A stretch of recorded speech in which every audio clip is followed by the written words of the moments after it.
All right, and I'm live. Hopefully, very soon. Yep, that looks good. If anyone pops in, I would be very happy if they could pop into the chat and let me know if they can actually see what the hell I'm doing and saying and all that good stuff. Let me just. Hello, Pink. Thank you for popping right in. I'm trying something different with my webcam, so sorry for not looking directly into the camera most of the time. I'll be like this. Actually, I should probably move it so it looks like I'm looking at the screen here. Can I do that? Hold on. How do I do that? Edit the layout. I'm just gonna move things around for a second. There we go. Doesn't that look nice? All right, now it actually looks like I'm looking at what I'm doing. Hello, Shady. Welcome, and thank you so much for joining. We are about to do an art stream with an incredibly specific theme that I will reveal in just a second once I find some music to listen to, because I am usually not great at sitting around in complete silence and drawing. So let's see if we can't find a good long video to listen to some. Okay, yeah, sure. Here's a playlist just called Art Studio Music, and let me know if the music is too loud. No, no, no, not necessarily. Hi, it's Capricorn. So, wow, I already have a fair few viewers. That is Pro JP. Hello. This is kind of surprising, actually. Again, let me know how audio balance is. Hear me properly, and if you can hear the music faintly. Oh wait, no, you can't, because I'm sharing window, not sharing full screen, so you won't be able to hear the music. All right, I just have some music on. I hope you can deal with. Yeah, yeah, no, you can't. Oh man, this sucks so much. All right, hold on. Right, now things should work. Is everything looking good? My camera on the right side, the actual drawing on the other. My audio is cutting out. What do you mean cutting out? My voice? Huh, hold on. Let's see if I can.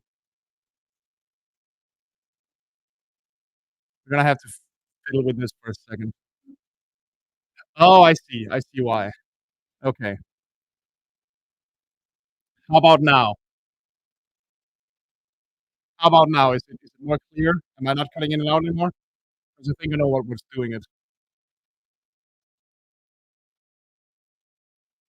Am I clear? I hope I'm clear, or at least clearer than I was a second ago. A bit better. So I'm not, like, cutting in and out fully anymore. Okay, sounds good. Right. So, let's get a little more specific here. Welcome to, Esh Draws, where, like I said at the beginning, I'm doing something very, very specific and very, very silly. So, many years ago, well, many years ago, some years ago, um, I had the idea to try and redraw some lame characters. Not necessarily, like, fully redesign them, but just, like, redraw them to see if I can make them look cool. And I thought that would be a really fun idea to do for an art stream today, and possibly for a future aesthetics video if this turns out right. Actually, hold on, let me record my screen here. And I spent I spent the better part of last night, like, thinking of characters that are widely regarded to be, if not, like, hated, then kind of lame in their, respective setting. So, to go through them from top to bottom here, so everyone is familiar. Up there in the upper left corner, we have one of the bosses from the Zelda CDI game, more specifically Harlequin, who's like a magical jester pig. Um, Again, years ago when I did the same challenge, it was actually Zelda CDI bosses that I drew. More specifically, I drew Hectan. He's the "you killed me" guy, and I drew, what is his name? Umfak, who's the guy whose head keeps turning into other things. If there's next time, can you add Meowth from Enchanted? I was thinking of Enchanted Portals actually, to add them to this. 'Cause I feel like there was so much potential in that game, but, everything fucked up, and it's a revolve. but that's a different discussion entirely. Um, what was I saying? So yeah, back then I actually did sell the CDI bosses 'cause I've always felt that there's actually something decent hiding underneath the pure mess those games are. Like if it was more capable hands, not to say that I'm the most capable man ever, but if it was more capable hands, it could have been cool. And like a magical pig gesture actually sounds like it could be a fun character. Then we have Pete in the Kingdom Hearts games. I haven't played anything past Kingdom Hearts 2, so forgive me. I think he gets like one boss battle in one of those, but for the most part, like just kind of stands around next to Maleficent to make her look better. The way I remember the games, so he's kind of lame. Then next to him, we have I spent way too much time on this. We have possibly the lamest Scooby-Doo villain to ever be created. Um, I wasn't talking about the design. I'll get to that in a moment. I wasn't talking about his design. I was talking like the fact that he doesn't really do anything, just kind of stands around and is the third guy is from Scooby-Doo. We all know Scooby-Doo. It's all people in costumes dressing up. And this guy is literally just some rando who put a sheet over his head. Like, he didn't even come up with anything cool. He's just this. He's even called the phony phantom. So I thought that was a funny idea. Um, then we have the Root Pack from Cuphead. Not hated characters at all, but they're the first boss and pretty weak considering everything. If I do these, I might only draw the carrot guy. He's like the most fun of them. Then down here we get two comic book villains. I wanted one from Marvel and one from DC. This is on the left we have Whirlwind, and on the right the Ten-Eyed Man. These Whirlwind isn't necessarily like a complete lame villain, but he basically only exists to get knocked around in like the beginning of an issue. Or at least that's what he's been reduced to. And he's had a lot of signs over the years, but it always comes down to like green guy in a tornado. And I don't know. Let's see what we can do with it. There's nothing too bad about the root pack. I just needed a character here, and I decided to go with something that was weak rather than outright lame. Then there's the Ten-Eyed Man, whose literal superpower is he has sight nerves at his fingertips, and that's it. That's all he can do. I know that in recent comics they've tried to reinvent him to be scarier, and I'm sure it works. I haven't read it, but I wanted to see if I can play a bit with that. Then we have Toad Man. Honestly, I was just looking at Robot Masters and looking up lists of who people thought were kind of lame, and there were candidates like Sheep Man or Charge Man or what the fuck was it, Dust Man. Bubble Man is the obvious one. I kind of like Toad Man, so I figured I'd throw him in here just for fun. And finally, did I hear about Rachel Lillis. I don't know who that is, so no, I did not. Um, and then we have the Buckmaster from Darkwing Duck. Darkwing Duck actually has a lot of really cool villains. I've always felt that the strength of that show is that the characters could totally work if you played them straight. But there are a couple of one-off villains that didn't really get a good showing, and Bugmaster is one of them. So I threw her in here too, also just to have at least one female character. Oh right, yes, I did hear that she died. That's unfortunate. Rest in peace. Definitely defined a lot of childhood there. I mean, obviously I grew up with Danish boys, but yes, definitely. But to get back to this, these are just 8 characters I thought could be fun. Okay, I'm being told the sound is still being shit. Let me try something.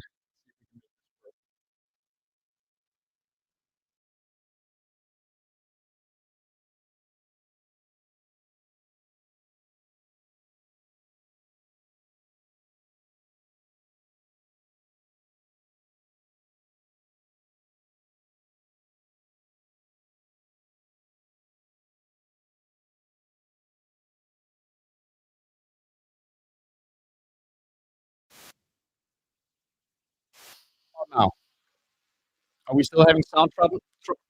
Blah. Sound problems is the word I'm looking for.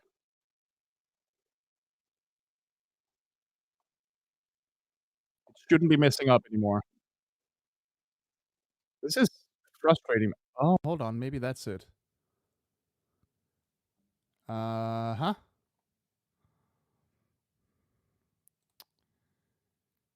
You can't just say a little bit. You have to tell me if it's a little bit better or if it's a little bit worse. I can't do anything otherwise. But why would the sound be messing up, though? I was using it earlier with no problem. Okay, cool, cool. Thank you. Okay, so to wrap up, I just introduced all these 8 characters. The idea here is that I will redraw these characters. I won't redesign them necessarily. I kind of want to see.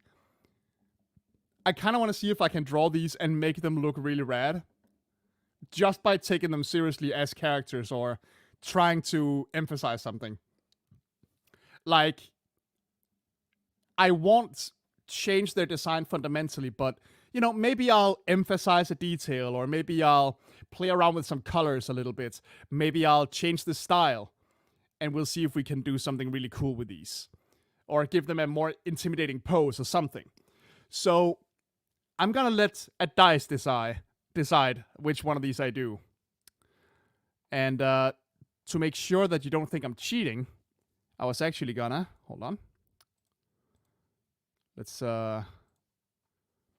stop the screen for a second.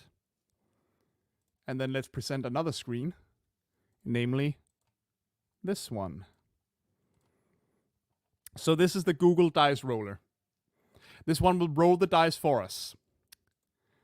And what I'm gonna do is, I'm actually gonna have 2 dice. Because if there's one thing I'm infamous for, is that whenever I try to randomize things like this, whatever I land on, I'm like, I don't want to do that. What if I got another thing? What if I got a better thing on the next roll? And I hate that. So I hate that about me. That's my fault. So I'm going to roll 2, and then I'm going to pick between one of the 2 I get. And maybe, who knows, if this lasts for a long time, maybe I can do 2 characters. Normally I can only do 1. It takes me about 2.5, 3 hours to draw a character from scratch, depending on their, you know, how complicated they are. Someone like Pete might take forever, but let's see. So let's roll. Never go to Vegas. Well, I would never have money to go to Vegas, so that's not even on the table. Let's roll. Let's see what we get. And obviously, we're gonna go from upper left to lower right when we count. So here we go. Well, that's a double, so we're rolling again. 7 and 2. Okay. So who do we have? Let's bring our graphic back up. 7 and 2. Oh, here we go. Sorry, I'm still not used to StreamYard. I'm trying my damnedest to make this work. Here we go. So that is actually Pete and Toadman. I gotta pick one of the 2 to draw. Huh. I mean, they're both fun. What did I say about her before? About Bugmaster? I was just saying that she's like a one-off villain that didn't really have much to her, despite the fact that other Doc McDuck villains are actually really cool. So I just wanted her in there for a little bit of female representation too. Michael Garcia. I do the same thing when I redraw Golden Age superheroes and combine them into one super. Oh, that's interesting. I need to do another one of those redesigned superheroes videos soon too. Rachel. Oh, I said I was used to her Danish voice, obviously, Misty's Danish voice. But I do know of Rachel, and I know she died, and that's unfortunate. She definitely defined a lot of childhoods with Misty. But yeah, the choices between Toadman or Pete. I mean, Pete is the bigger, more fun one, and I feel like we can make him look really intimidating if we try. I do like Toadman, but I would have to really go digging for a really cool pose for him. This is tougher than I thought it was gonna be. Shit. Alright, let's take it to a vote. Pete or Toadman? What do you guys say? I have way more viewers than Pete. We got 1 for Toad. We got 2 for Toadman, 1 for Pete. Keep it up, folks. 3 for Toadman, 1 for Pete. Pete is losing out here. I mean, I've drawn a couple Robot Masters before, so it works out. Okay, Toadman seems to be winning. Let me see. Actually, let's tally it. Probably. Unless someone has already counted for me, but let's see. Toadman gets...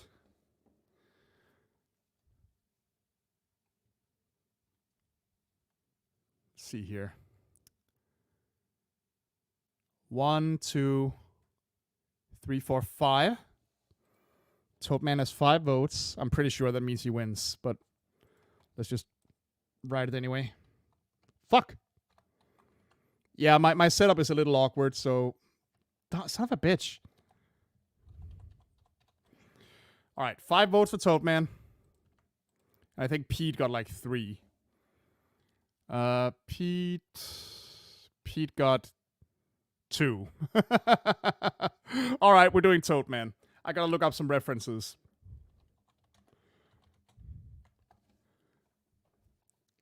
Alright, I already have 1, obviously, so let's close these others here. Sorry, phony Phantom, not today. There's Toadman. There's our boy. And let's see if we can't find some more. Yeah, let's get one where he's standing up so I get a feeling of how his design works.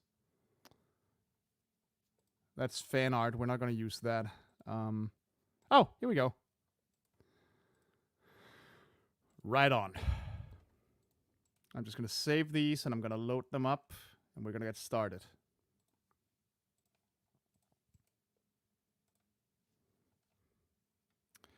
So, I adore Mega Man as a franchise and all their designs and all that stuff. I don't think I've ever actually beaten a Mega Man game, like an old school Mega Man game, start to finish, without shit like save states and stuff like that. I didn't grow up with that era of video games. So, yeah, not much I can do there. Let's just get a paper up here. There we go. And then we're going to open our Toadman pictures. Here we are. Oops. Actually, we can close this now. So let's get Toadman in here. So we can see what the hell we're doing. Right. Get this out of the way. Coolness. Okay. We have our references. We can get started.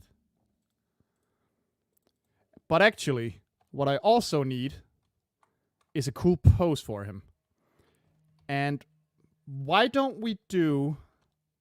I guess you could call it a little bit of a cheat, but I'm gonna go look up poses for other frog-related characters, like Frogger, Toad from the X-Men, and who else? Leapfrog from Marvel, maybe?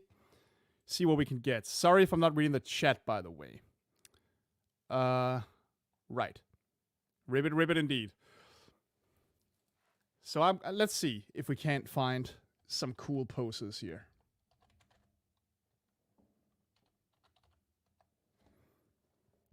Oh, that might work. So, what I was saying about Mega Man and games from that era, like, I just didn't grow up with them, man, so I'm not very good at them. I'm actually playing some slightly more old school games than I'm used to lately for a video, and I am definitely being humbled. I'm definitely being shown why, oh god, that I should probably sharpen my skills a little bit. I won't tell you what it is. That's a surprise. Okay, got a couple of nice poses there. Let's see if Leapfrog from Marvel has anything useful. Yeah, I'm not showing you my Google search right now. We'll see what I find. That's not very good. Oh god, I keep forgetting how horrifying Leapfrog actually is. Nothing good with him. So why don't we say Frogger? Like the later Frogger when he gets all cartoony and anthropomorphized. That might have some good poses. Let's see. Oh, that might be cool. Yeah, I'll have a bunch of poses in just a second and we'll get started for real.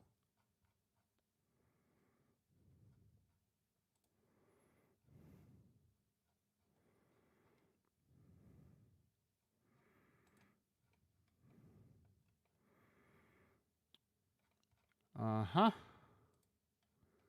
Come on, let's get... Okay, fuck it. We got a couple poses here.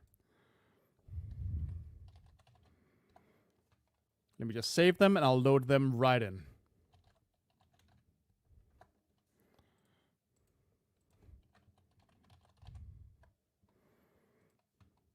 Okay. Oh, shit. Did I accidentally... No, okay. Yeah, sorry for all the prep work, but that's just how this stuff works. Gotta spend some time finding the cool stuff. Alright, here we have some poses that we can maybe try. We got Toad here. Not too different from the pose in Toadman's official art. Then we got this one that's pretty cool. This is a really old school version of Toad, by the way. With the jester-like outfit. Or I guess it's more Quasimodo-esque. I actually never made that connection before.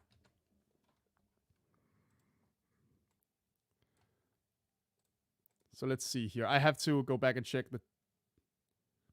Not PS1 Frogger, or PS2 Frogger, like the horrifying Shrek wannabe Frogger. Frogman from Daredevil, that's who I was thinking of, Leapfrog. Oh, you mean the villain Frogman? Nah, I'm not looking him up. Maybe it can have a robotic tongue next to it. Maybe. I actually need to look up what moves Toadman has. Because maybe we can make him attack. And then, where's the last pose I looked up? Here it is. There's Frogger. There's Game Boy Advance, early PS2 Frogger. So, okay, we have a decent bit to go on here. This is like what you would call an idea board. Just, this is the vibe I'm going for. This is what we're making. Let's put all that on one layer. Okay. Actually, let's shrink it a little bit so it doesn't take up as much space. So I'm thinking that I'm gonna do one of the two poses here on the right. Because the one right underneath the official Toadman render, it's a little too close. These are a little too similar. So we're gonna remove that. And he is a villain, so maybe we should do this one. Let me show you which one I mean. Maybe we should do this guy. Give him a real villainous pose. If I can. Kind of looks like it's drawn by Jim Lee. Possibly. I don't know. That is a very cool one, though. I actually really like this pose. Let's try going with that one. Which might be hard, because Toadman's design is a little strange. He doesn't really have a head. He's basically an egg with arms and legs and toad eyes on the top. So let's see if I can even pull this off. There's no guarantee. After all, I am not a very skilled man.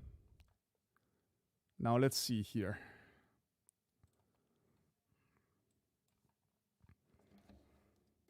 Okay, now we can start sketching.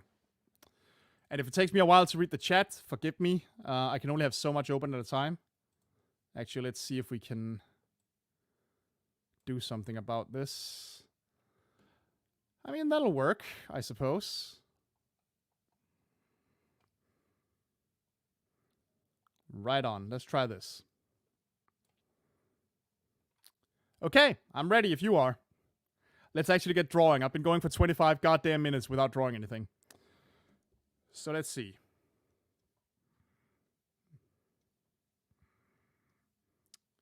Right. Let's see, where do we begin? We need his base shape first and foremost. That's always the most important part. We can't all be perfect. Well, I mean, I needed to introduce the concept and all that, so there's that too. Okay, so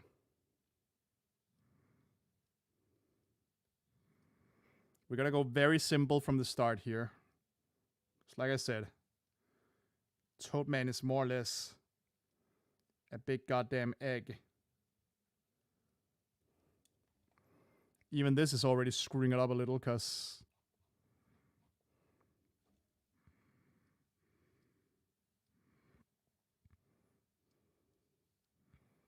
follow the body shape here.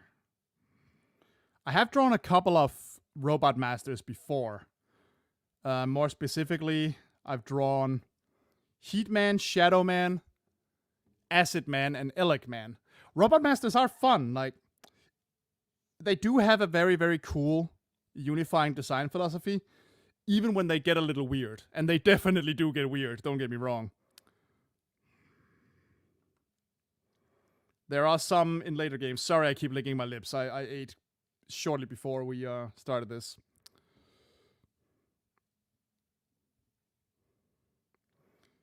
What was I saying? Even when they get weirder and they have slightly less humanoid bodies, like Toadman here, there's still something that reminds you that you're looking at a Mega Man game, you know? Okay, let me see how, yeah, okay. So we actually gotta make his hips here even wider, rounder to fit with the body. So we're going very, very messy right now, because I just want the basic shapes more than anything else. And then we get to these big-ass boots that they all have. All the Mega Man characters. So make this big flat foot here. It is kind of interesting that of all characters, Toadman does not have webbed feet, like swimmer's feet. But Bubble Man does.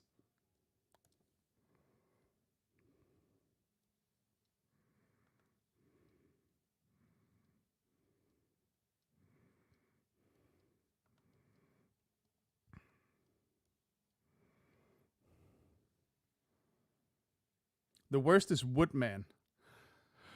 I guess. I don't know. I always kind of like Woodman. He's delightfully simple in a cool way to me. I had a couple other candidates in mind before I settled on Toadman. One of them was actually Dustman, who's like basically a vacuum cleaner. Because I feel like there's something to be done with that. You could make like a really intimidating pose where he's like sucking things up. Well, that is true, but he's still a toad. You'd think he would have some jumpy feet. Okay, and he has these big tube arms. So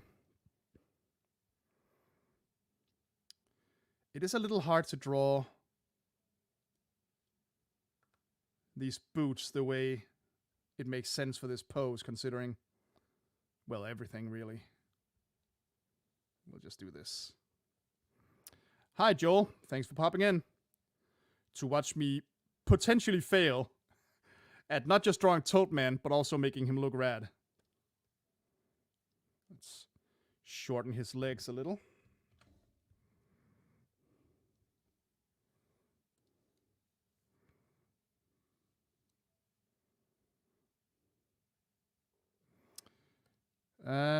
Maybe I have his hands and feet. See, the thing is, I'm not trying to redesign here.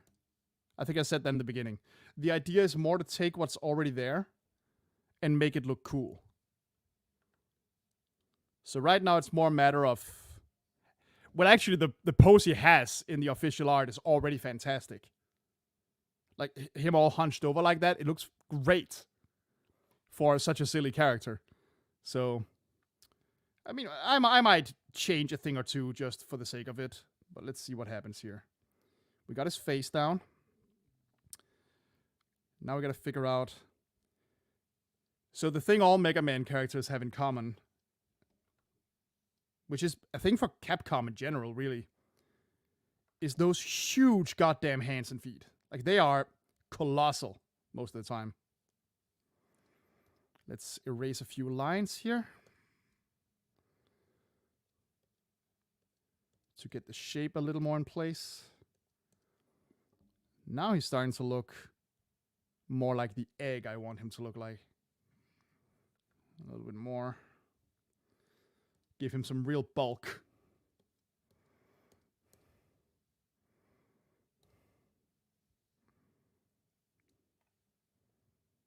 Yes, in my style. I have 2 streams. Yes, I'm going on I'm going on my Twitch. I'm going on my YouTube. I'm going on both my YouTube channels actually, both Fiction Addiction, because that's where I have the biggest audience, and on my art channel, Aesthetics, because that's where it's appropriate. So I'm really selling out in all the biggest ways. Right, since his legs are so stubby and short, I can't really do the thing Toad is doing, where his arm goes in front of the leg. Not without bending him over even more. So let's maybe try that.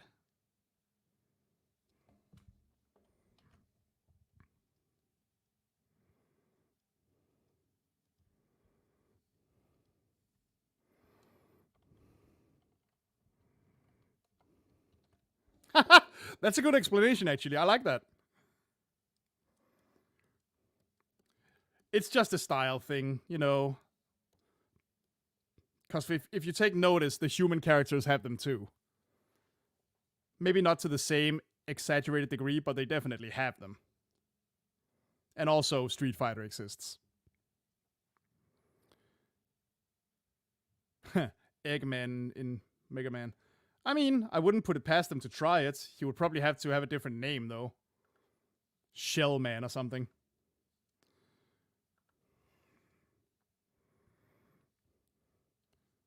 I don't think Sega actually owns the... I mean, they own the copyrights to the character, obviously, but I don't think they actually own the right to call something an Eggman, considering a song exists called I Am the Eggman that predates the character quite well. Alright, this is a decent start.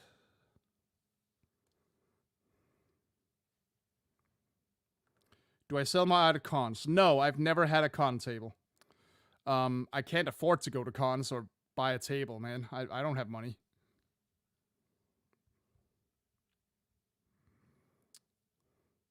Yeah, I can't really stretch his leg enough to do the arm, so that sucks. Those were great. In general, like, if you like Mega Man but haven't read the Archie comics, go do that. They're great.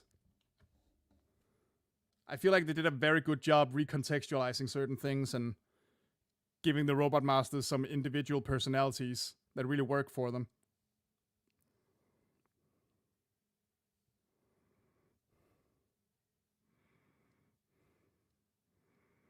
Alright, now we start making these stubby ass arms. Of course, his arms get way wider than Toad's do. I'm gonna do something like this. Might have to... Sorry for the constant zooming in and out. It just makes things easier for me.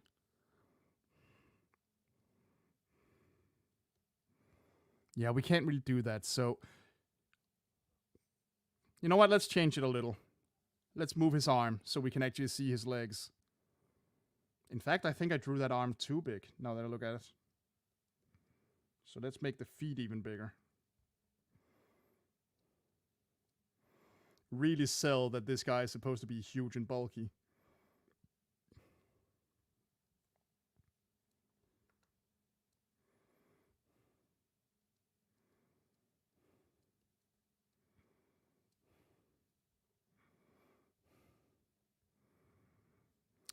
Yeah, it's a shame they kind of ended without a real resolution. Just permanent hiatus, but that's sales, man.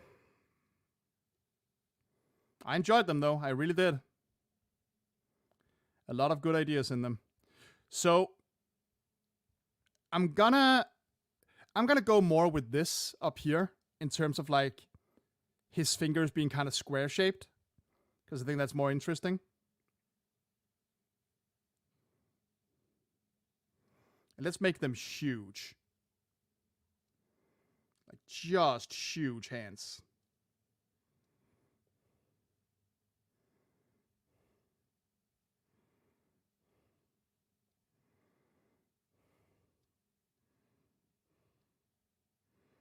See, now I'm gonna have to expand my my canvas a little bit.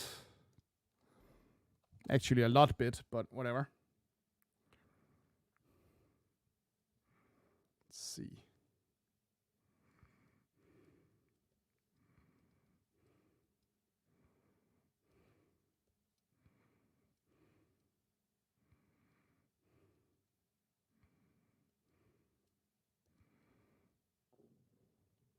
I still feel like his body is not small, but all right. We have a decent basic shape now, I think.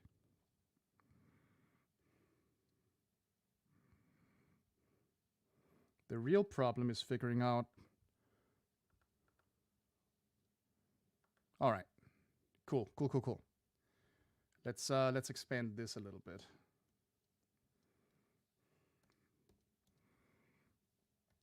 Let's erase some lines that will just confuse me later otherwise.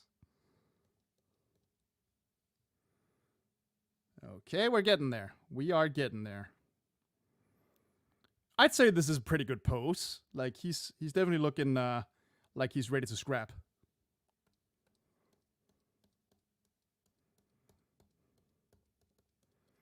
So now let's actually,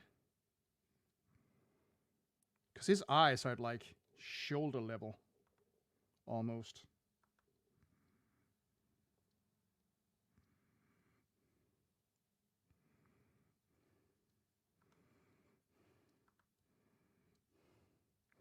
Let's give him those huge Mega Man eyes.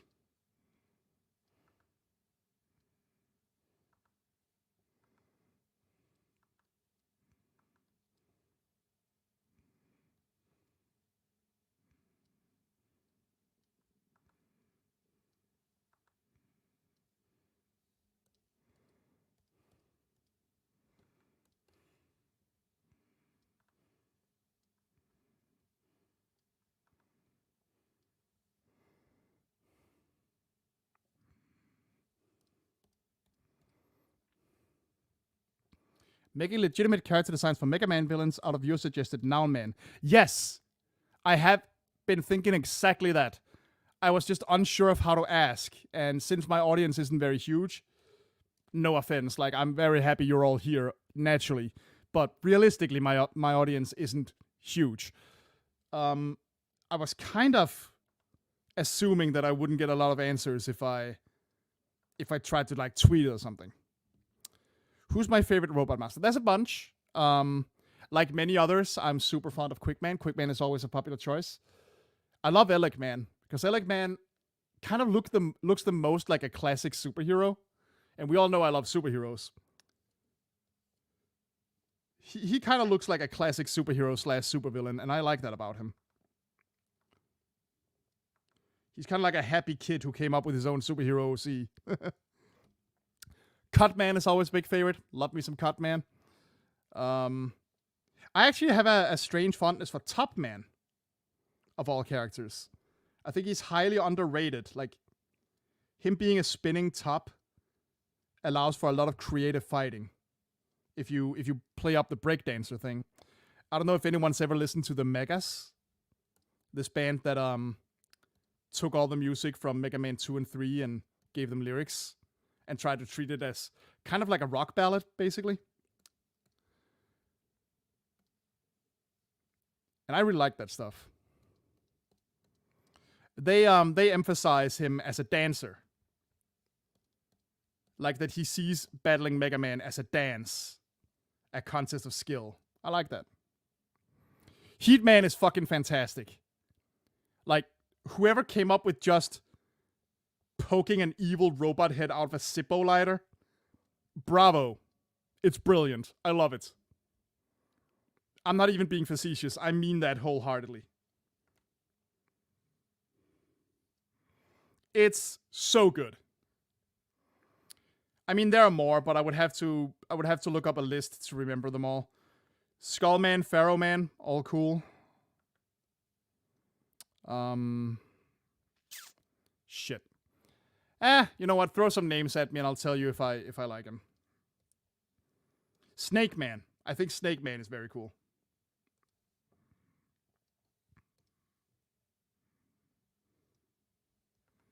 Damn it. I need that strong color. Oh, wait. I see why. There we go. I'm being a bit too much of a perfectionist for what's only a sketch right now.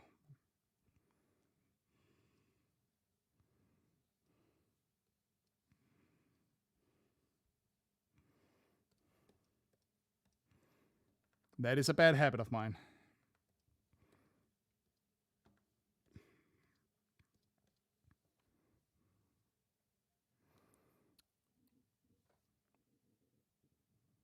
So just to make sure, you will accept requests for characters with some lame designs if this live... Yeah, sure. I mean, I make no guarantees that I'll actually use them, but I'll absolutely take suggestions. That's kind of the point of giving myself some challenges or some fun things I might not have considered drawing without it. It's kind of the point of making this art channel to begin with. Ooh, now that works. Moving him around. Yeah. Now we're getting there. Okay. Remove some more lines we don't need. Okay. Remember, all of this is sketch phase, so there's still a while to go.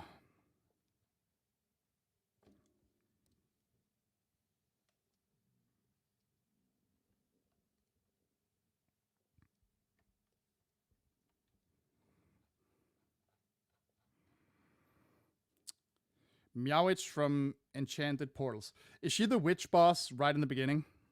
I'm assuming so, because there's witch in her name. I mean, she's a pretty standard cute witch at first, at least. So I don't know. I could, get her to look cool, I think. Really, in general, like, everything about Enchanted Portals is just such a shame, because I feel like they could actually have created something really cool with it.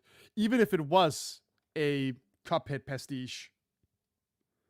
You know, a lot of people make games that are basically other games in all but name. We accept that all the time with fan games off of franchises that nobody takes seriously anymore. And I know that's a different deal, obviously, but I mean, it's just so flat. There's no personality to it. There's no real story. They clearly cheaped out on sound and stuff. It's such a shame. I really feel like they dropped the ball. It could have been cool. But oh well. That shit happens, man.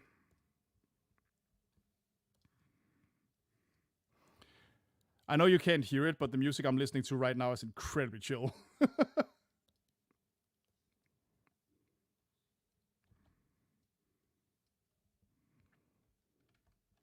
Did anyone like Mighty Number? Not that I've heard of. That's for damn sure.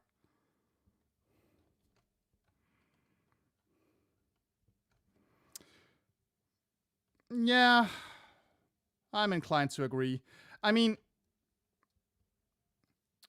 at least with Wasted Potential, I could be like, okay, but these people can try again, you know? Even though we all know the internet is notorious at not allowing that. But like, you can give it another go. There could still be something cool here.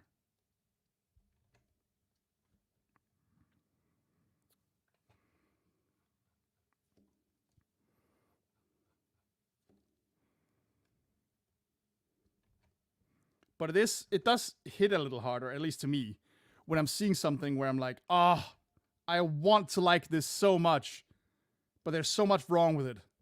That happens a lot when I play indie games, indie horror games, by the way. And I try to be very lenient, You know, knowing I haven't made a game before, so I don't want to be an ass and pretend it's easier than it is. And B, you know, these are amateurs making it at home, but it does happen a lot that there's a game where I'm like, oh, this is so cool, except for this one gameplay thing that ruins the whole fucking thing for me. And a lot of it is opinion, obviously, but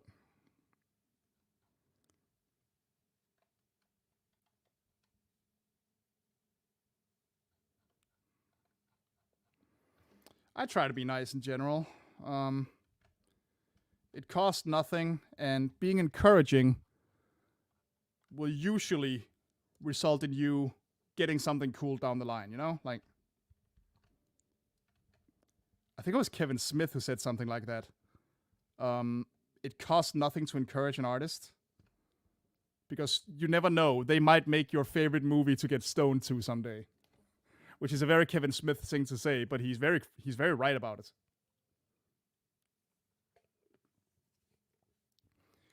Janitor Bleeds. Yes, I believe there's a playthrough of it on my Let's Play channel, actually. I like that one. That was creative and weird.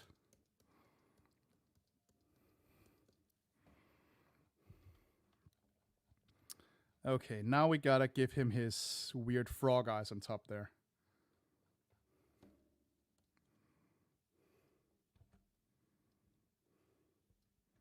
I'm pretty sure I did, at least. I could be wrong, but...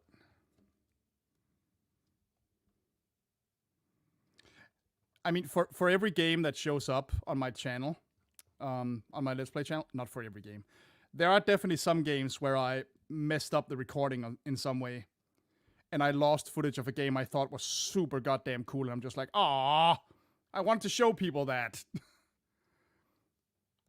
The most recent example of that would be one called Among Ashes. The demo was fucking amazing, and I can't wait for that game to come out for real. Oh well. Bad luck. It happens to us all. Alright, so now we have his weird frog eyes up here. I think I gotta move this one a little bit, actually. A little further over here. Shit. Ah, well, it's still just a sketch. So we'll leave it at that for now. Maybe make it... Actually, make this one a little bigger. That might solve it.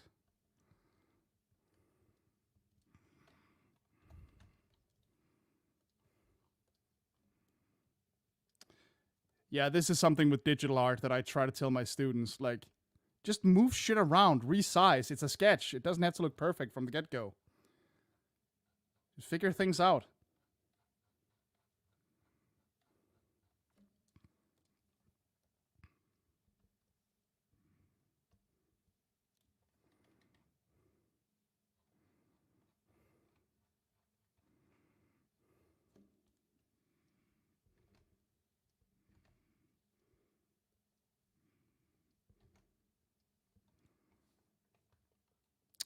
All right, take good care of Chunk. I've been looking for your playthrough of Octodad. It's apparently... Yes, I privated... I didn't delete them. I privated gameplays on the old channel. Well, not the old channel. I privated all Let's Plays I put up on Fiction Addiction because at the time I was like, you know, I can't make people go to a bunch of different channels for different content, but that's how people do it. And I kind of wanted Fiction Addiction to be consistent as being one thing for the most part. And by the way, if anyone's worried about jump scare, I haven't forgotten it. It's just that I haven't played one lately where I played it quickly enough and it was big enough for me to really talk about. Like, I played some games that I thought were great, don't get me wrong, but there haven't really been anywhere I'm like, this needs a video right now. Because I could have done one for the for Chilla's Art's Bathhouse remake, because that was actually really good. But let's just say Chilla's Art doesn't need me to help them get eyes on their games at this point. So I kind of wanted to focus on something else.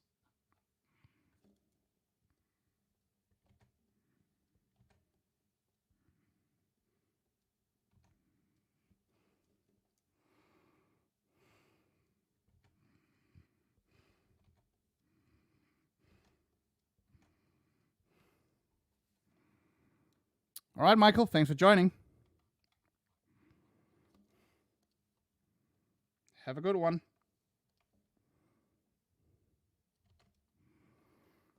So what do we think? Do we have us a decent toad man here?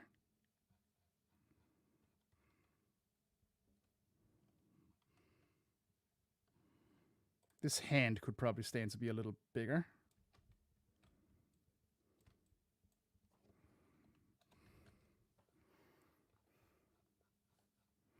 I mean, I haven't really done anything to change his design exactly. Which I guess was kind of part of the point. Like I said, I didn't want to redesign him, but I wanted to see if I could maybe do something extra to make him look a little more intimidating and a little less like the joke some people want him to be. So what can we do to make this a little more interesting, perhaps? I wonder. How about, first of all, I'm going to move this hand a little bit. Get it down here.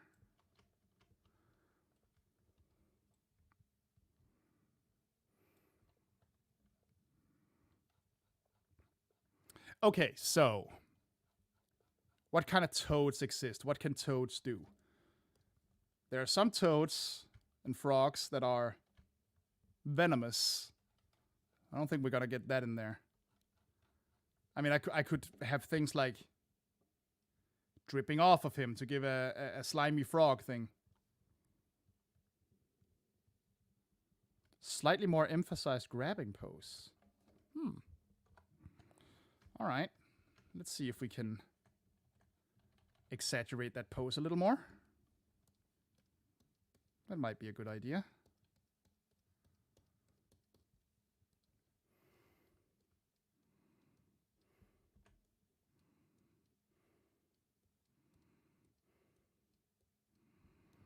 Like really play it up more here. Let me see how they do the hand up there, yeah.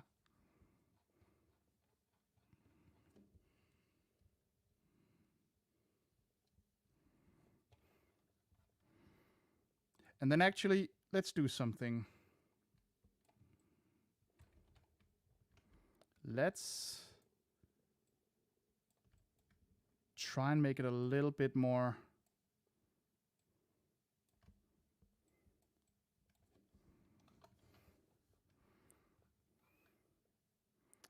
Give it a little bit more of a foreshortening effect. Let's put the hand here. Make it bigger.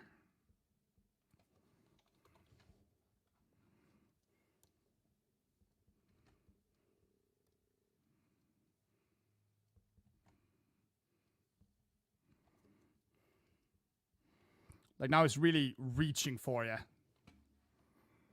Ooh, that actually was not bad. That did something.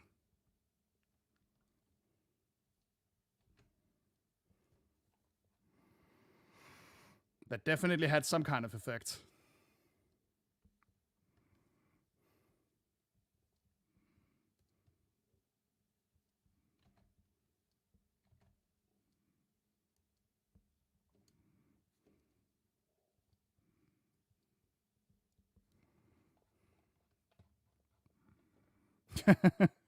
You did. Hey, don't sell yourself short. That was a good contribution. That was a good idea.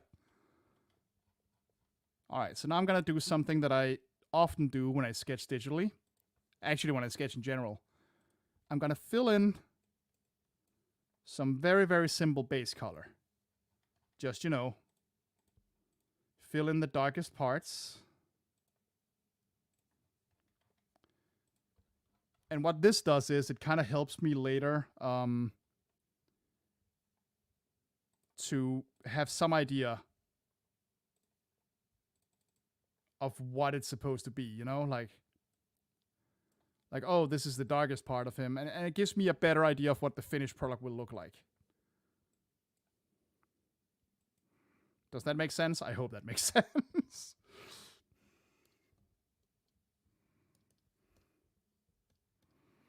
So it's not super detailed exactly.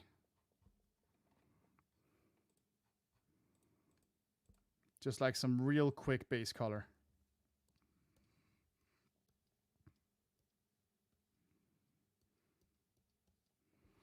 to help myself out a little bit. Whoops.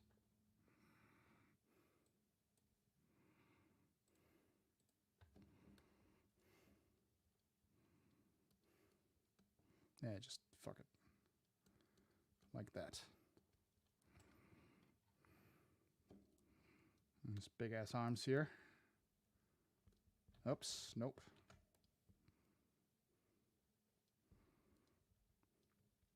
Like, as you can see, I'm not even really trying to make it fit. It's just to get an idea of what it'll look like.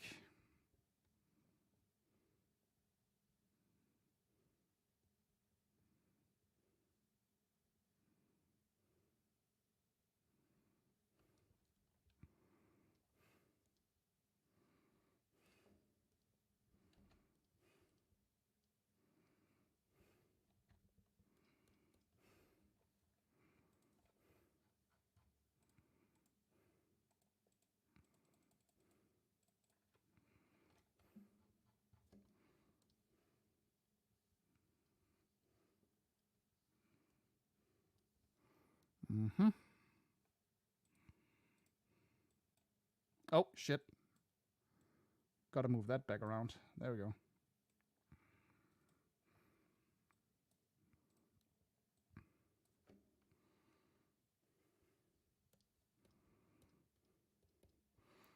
Hopefully you can see what I mean, that this kind of helps me get an idea of what he's supposed to look like at the end. Oh, something happened. Yeah, that's not what we want. Get all that color out of there. Oh, I see, I see.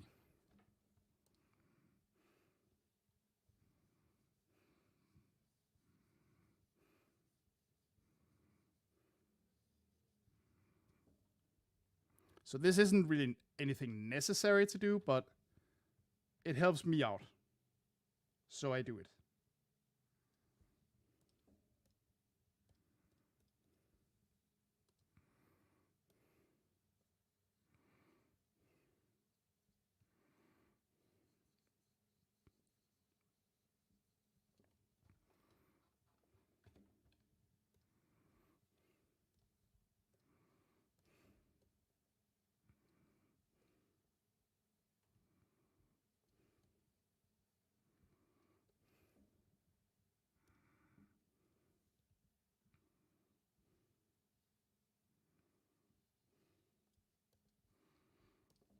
All right, that's a pretty decent sketch.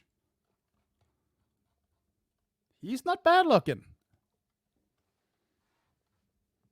We got something going here. I like to think so.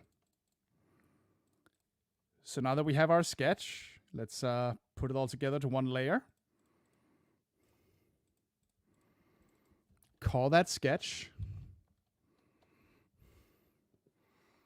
And then we start the part that's, I find, weirdly fun, unlike a lot of artists, the line art.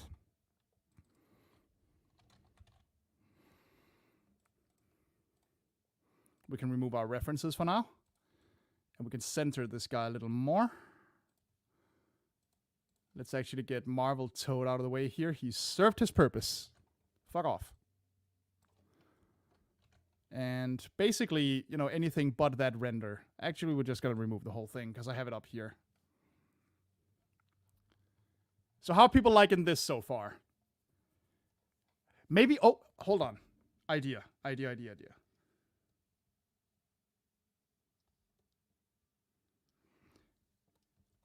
Let's try. What does a toad eye look like? Yeah, toads have these kind of weird long slit eyes.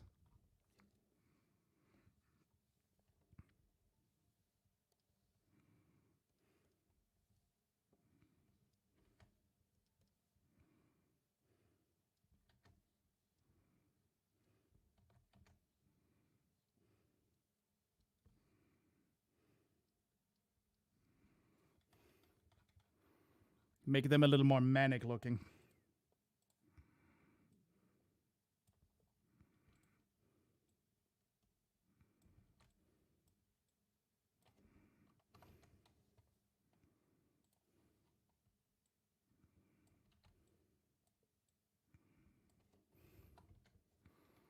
It's not a huge change, but I think that adds something.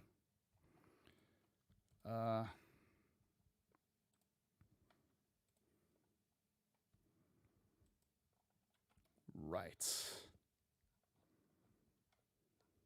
Okay. Yeah, I think we're good. And maybe, what else can we do to emphasize this guy?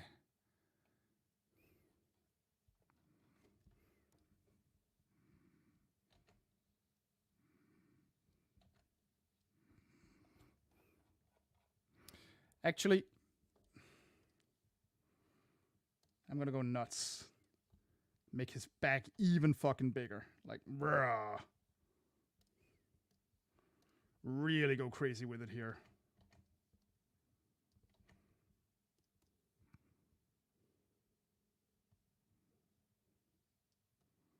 Ah. Really make him a ball.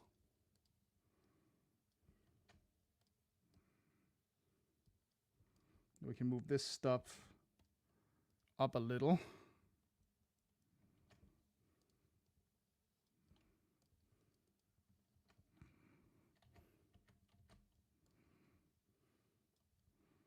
A little closer.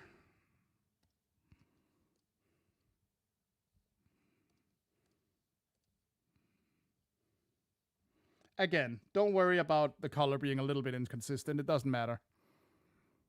That did something, for sure.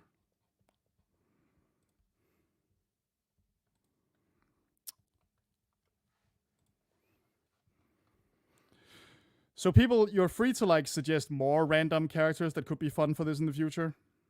Or just ask me whatever. I'm here for the same thing.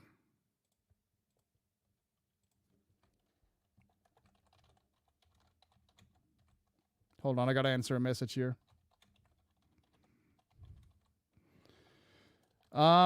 John says hi.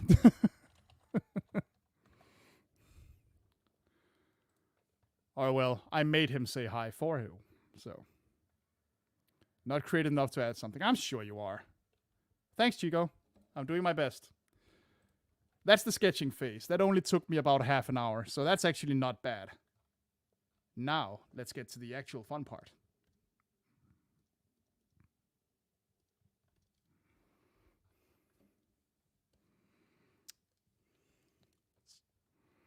Let's see. How thick a brush do we want? That's a little too much. A regular old 10 is fine. Okay. So.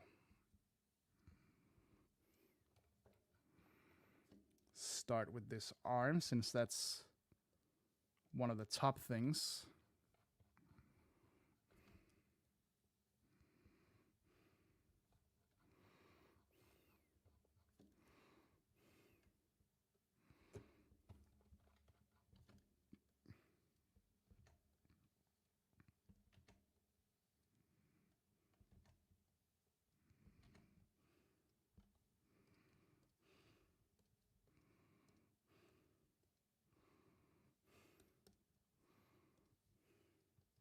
Whoops.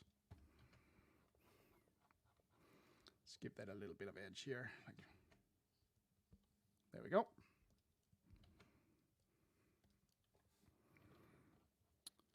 Have I played the Snufkin point and click? No, I haven't. I kind of wanted to because it looks very, very cute.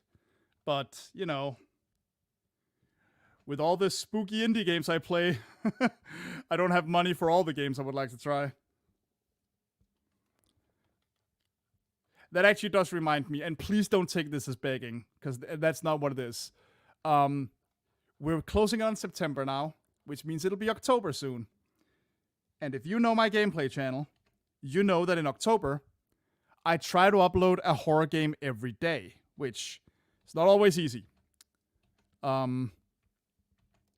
So I was wondering, if I were to post a link to my Steam wishlist on like the Discord or social media or whatever, would that be okay? Like, I really don't want to come across like, give me shit. Especially since I know full well that the Let's Plays aren't what most people follow me for. But I was thinking of it as a way to like get to play more stuff, show a little support if you want to. Like, there's absolutely no pressure on this. Like I said, the last thing I want to do is come across like I'm saying, like, you owe me this, because fuck that. Of course they don't. Of course nobody does. Because let's just say my my Steam wishlist of weird little spooky games is long at this point.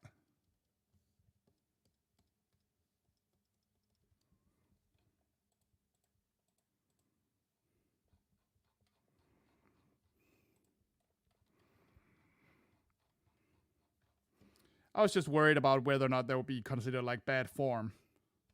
And I can totally understand if it is.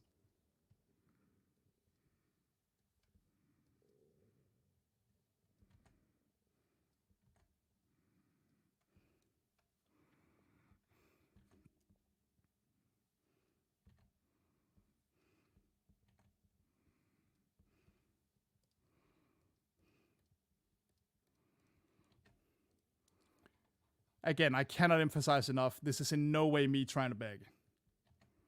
Or saying that people have to do this. I'm literally just asking, would people mind if I asked?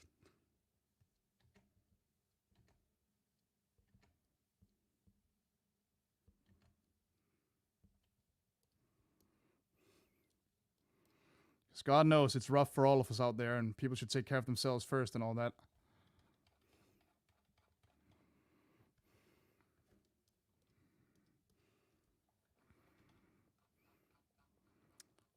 But I like to think,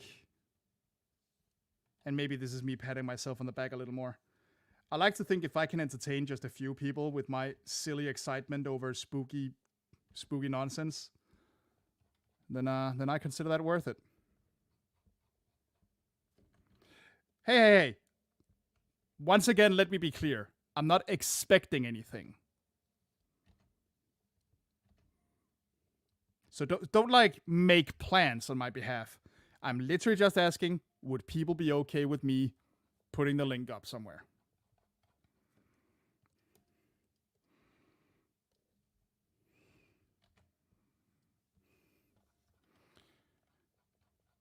I'm not gonna be like that streamer girl from a couple years back who was like $5.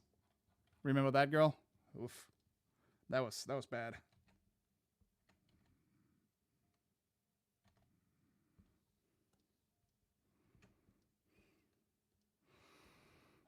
And I'm not usually super fond of throwing shade, but good heavens.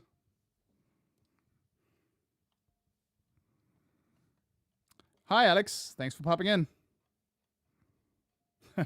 I don't know. I don't know what her name was. There was just a clip that became infamous a couple years ago of this streamer girl who, I guess she was, setting up donations and nobody was biting. Like live. She was on air doing this. And probably just the one, maybe two.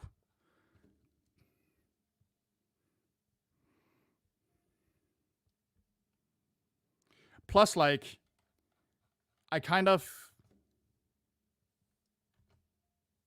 made the rule, quotation marks, that when I do videos, I won't stream everything I make for the videos. There's got to be a couple surprises. I was not aware of this. No, a scarecrow figure sounds awesome. What was I saying?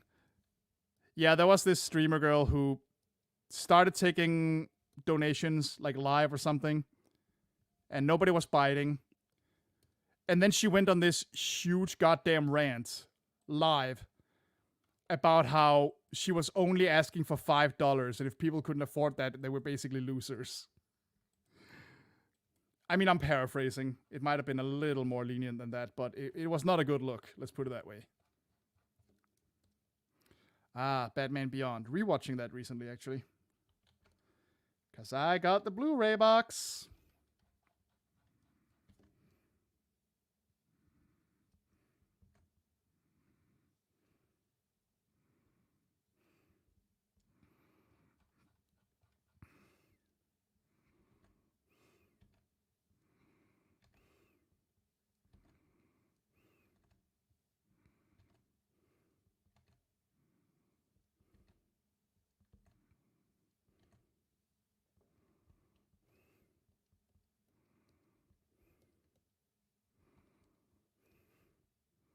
Come on.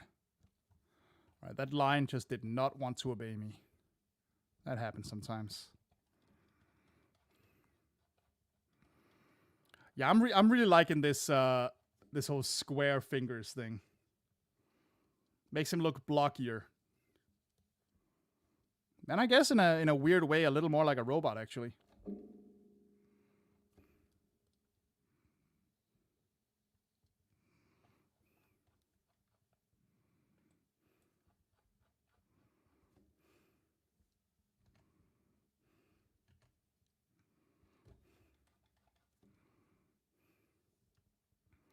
Mm-hmm.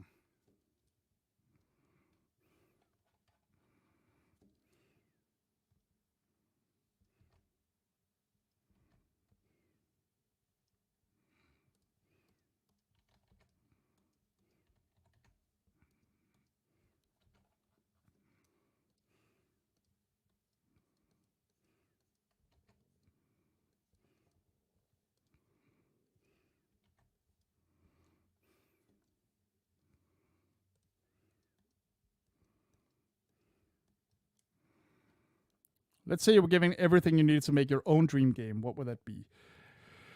I don't know about a dream game exactly. I've said this a couple times over the last year, and I do mean it. It's just a matter of getting started. I am considering getting into game dev. And if I did that, I would make obviously just a couple short ones at first. I'm talking like 10 to 15 minute ones in fairly simple engines. My dream game.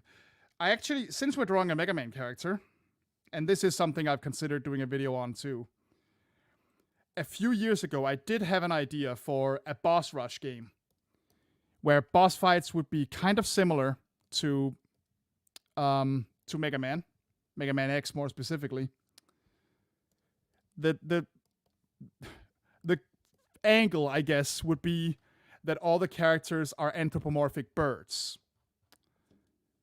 And they would have like very wide, varied movesets, I mean, while you would basically just have classic jump 2 or 3 attacks, and you would just have to get good. Like, I wouldn't make it Cuphead style, completely impossible, just fun and challenging. And the idea would be that this would be a short game too, you know? So 4 to 5 characters, one last boss unlocked when you beat all of them. Not even necessarily getting any moves like you would in Mega Man, just beat these guys. Do what you can. And my title for that project is Featherweight. I have a couple character concepts for it in my head that I haven't drawn, but I have a decent idea in my mind of what they would look like.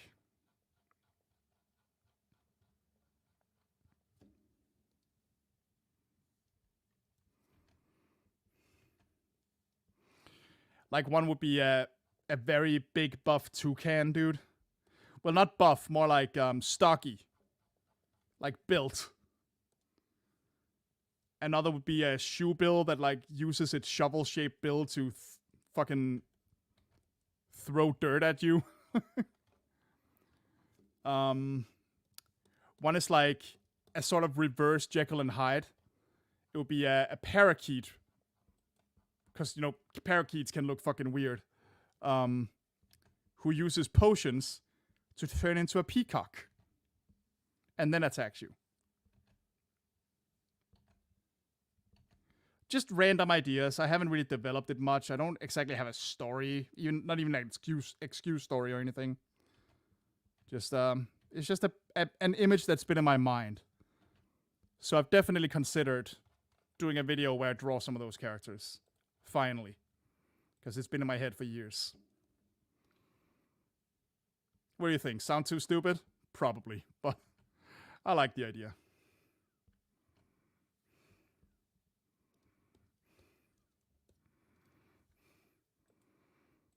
And then, you know, if it was something people liked, it could always get an extra boss later or something. Yeah, good to know. Maybe I will.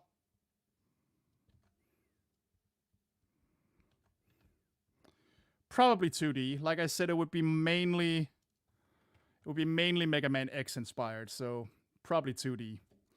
I've never done sprite art though, so I would definitely need someone to and I've never animated either. So this project is dead on arrival. Of course, I'm saying that like I would have to do everything myself, which isn't the case. But I also can't afford to pay people, and people should absolutely be paid properly. So that's another issue.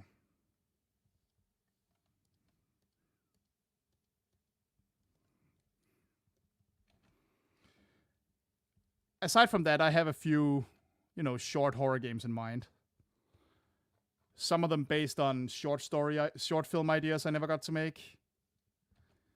Some of them based on comic ideas I didn't go with when I was making short horror comics. And all that stuff. There's plenty. This hand will not look right no matter what I do. Jesus Christ.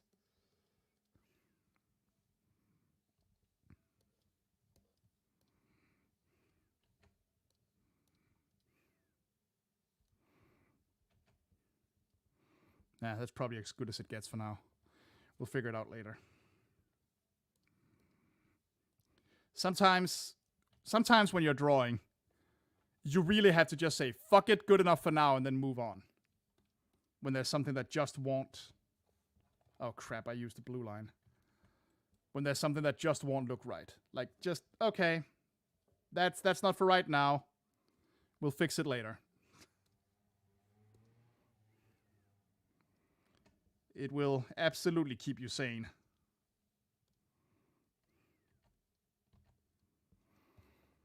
Because Lord knows, every artist has had that moment where they're like drawing the same finger for an hour. Because it just won't look right. How's the webcam, by the way? I'm aware I'm not looking in it very often. I just wanted to try a different setup. My webcam is old and not very good, but it's what I have.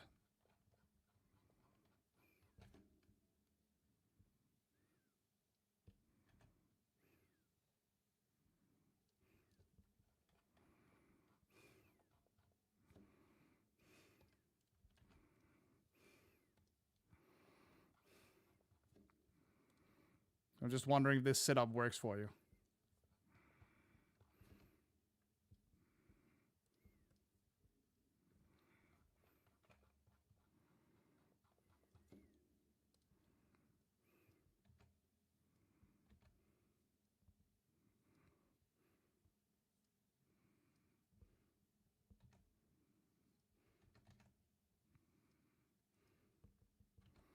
Okay, that's good. But also just like, does it look all right? Like, is it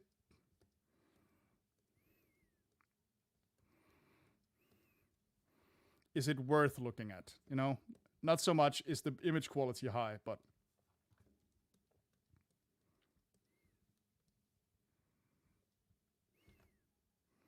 I guess I'm a little vain about these things. I want what I do to look good, you know?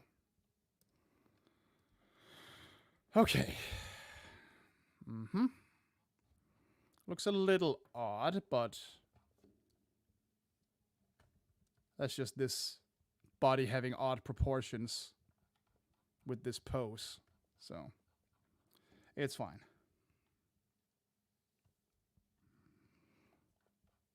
Yeah, I keep making him stockier and stockier, and it's 100% on purpose.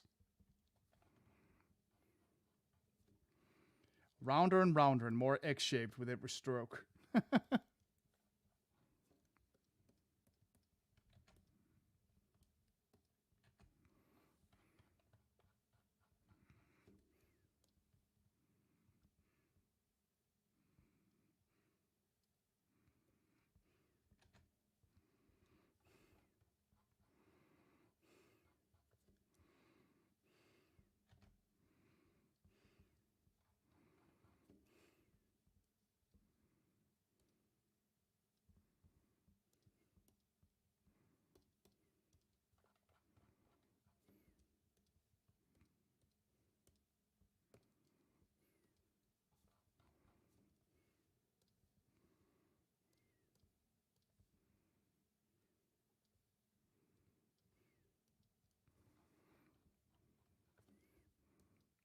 Hey, what's wrong with eggs?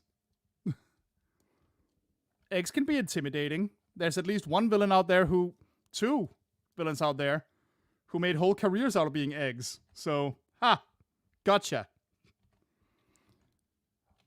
Also, alien eggs, dinosaur eggs. There's a lot of eggs out there that are scary as hell. Don't underestimate the eggs. I'm being very silly now. And it's 100% on purpose. See, I'm trying to draw this leg bent. And it is not easy considering these big Mega Man legs don't usually bend like that.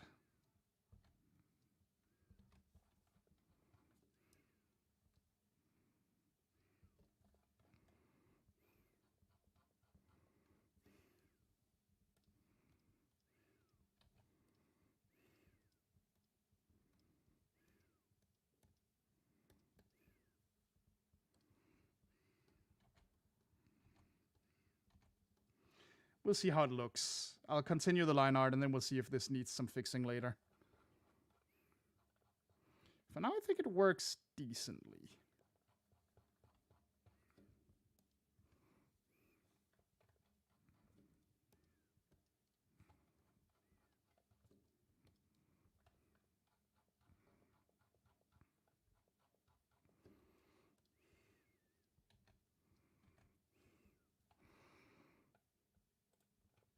You get the feeling that this is a bent leg.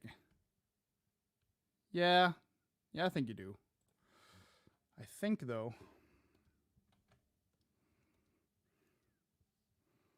that this part can stick forward a little more, like, brah.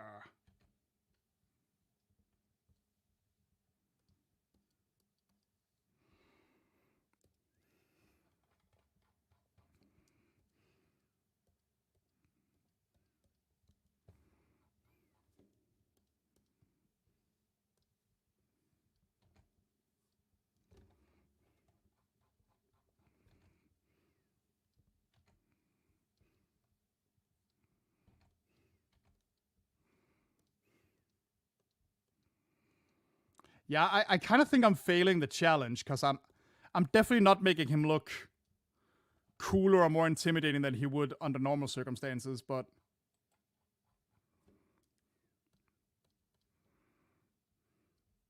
I at least think I'm doing him justice. And you know what? That's good too.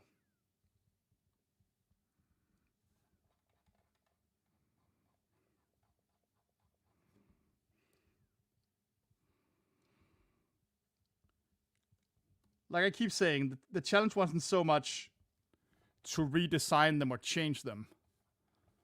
It's more about taking them seriously. And not just going with the fandom perception of, haha, they're lame.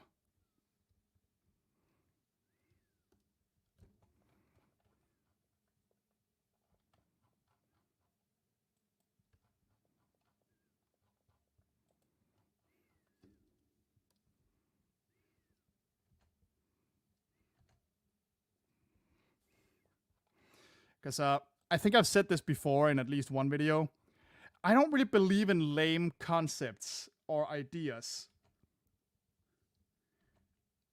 I believe just about any idea, no matter how stupid it sounds on the surface, can work. If you actually sit down and work with it and figure out, okay, what vibe does this give off? What vibe do I want it to give off? What aspect of this idea should I go further with? And so on and so forth. Because even characters that tend to get branded as pathetic loser characters. Oh, shading will absolutely help. Right now we're just doing line art. Even characters that get branded as like pathetic. You can work with that, you know? You can make that part of who they are. And it can work to their advantage. That's what made Superior Foes to Spider-Man so good. That it acknowledged the existence of like a lower hierarchy of supervillain. They're just like, well, what is it like What is it like being that? What is it like knowing that you are not very high on the ladder and just trying to make a career out of it? How does that feel? What does that do to you?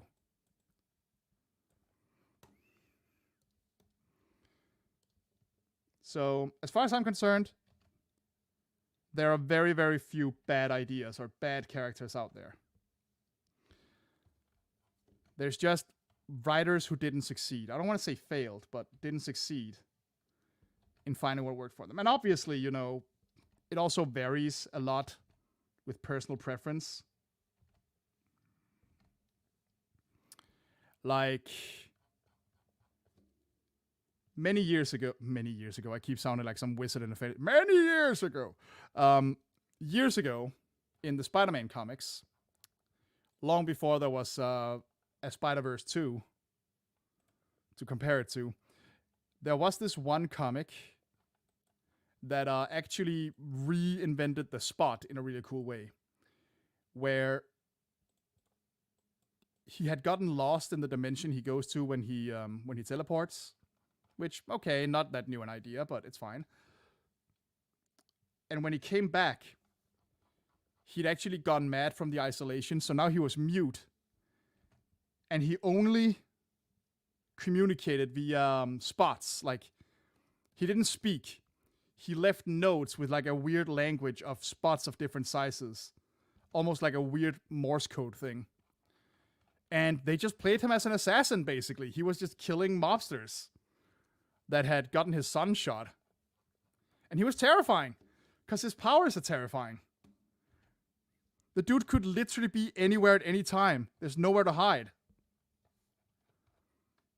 And the end of the issue was even like the main guy he was after going to jail and basically going insane from paranoia, knowing full well that at literally any second, the Spot could just pop in there and murder him.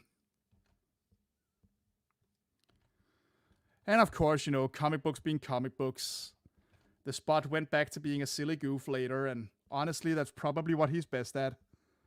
But I really liked that take. I thought that was interesting, and I would have liked to see one or two more stories where they work with that. But oh well. We can't have it all. Okay, I think that does it. Sometimes having lame-looking characters with dark backstories making them insane can make them more memorable. Well, yeah, I'm a big fan of the villain gets an upgrade trope, you know?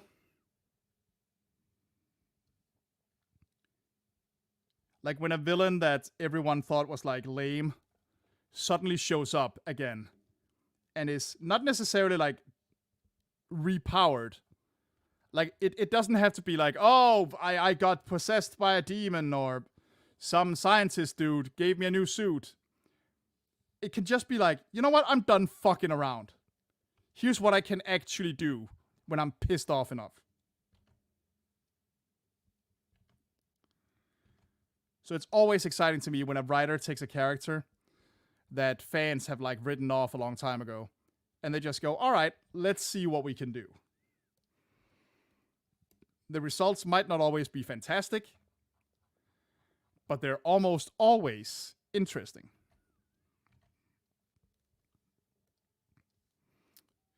I can't remember who Double is.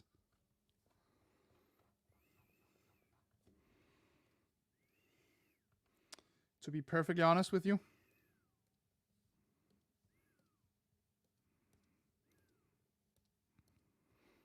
Whoops. Didn't want that to happen. There we go.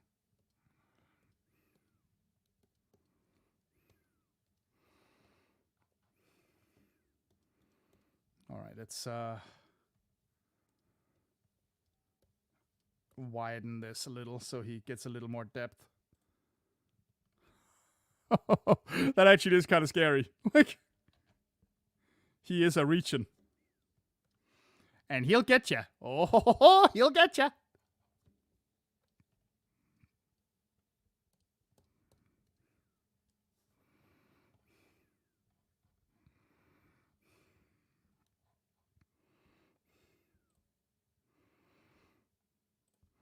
Okay, I think I think one thing we can do is make his face visor wider and even more triangular.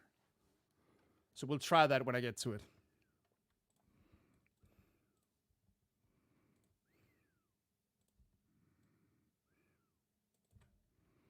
For now, let's give him his, frog eyes here.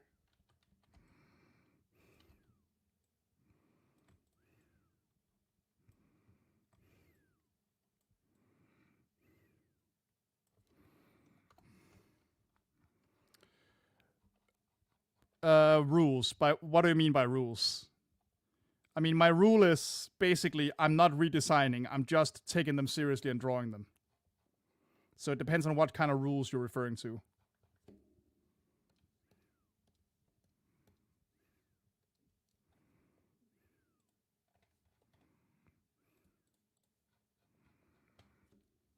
I mean, you can't redesign from scratch. Yes. Well, not that I can't. I don't want to. I just want to treat these characters seriously. Like I'm saying, okay, let's do the best we can do with them. Instead of just being like, haha, look at this silly asshole. Then just be like, all right, let's try and come up with something cool to have them do or say or, you know, something.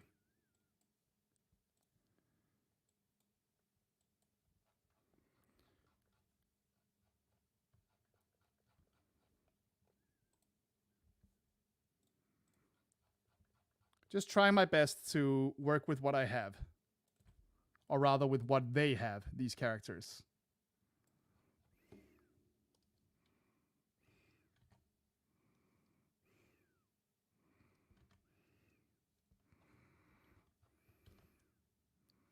I already have other challenges that are about redesigning, so, you know. Which, yes, I need to do another one of those soon. I definitely intended to do another superhero redesign way sooner than I did. And I have a list and some ideas. So I gotta get around to that.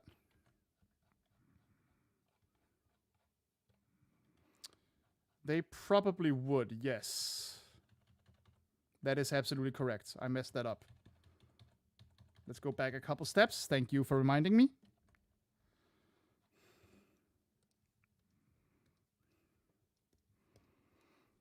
Another completely natural part of drawing, like realizing, oh, wait, I forgot about this, and then going back a step or two.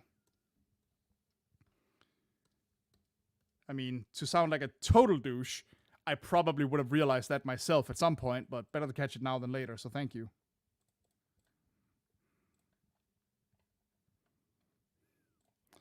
No worries, man. I know my times are a little odd compared to most. Well, not most, but compared to many considerably more popular streamers.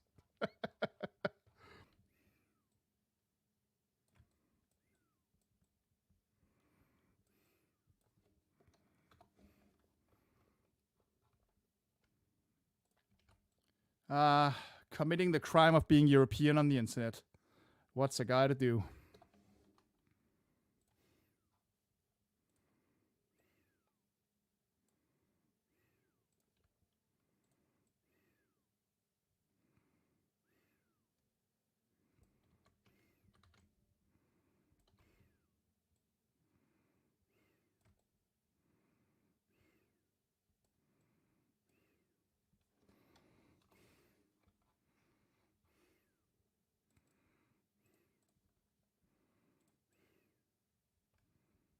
Whoops.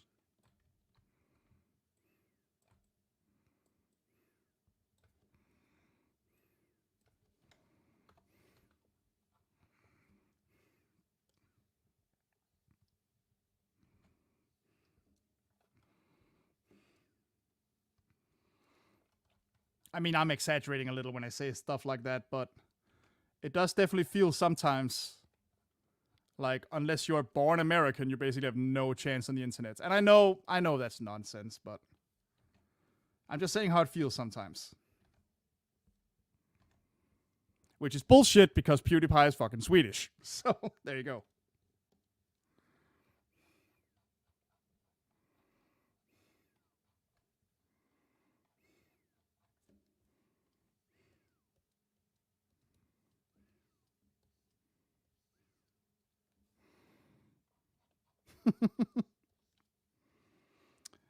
It's okay. I'm European, so that means I'm like 45 different countries at once. And we're all weird, apparently.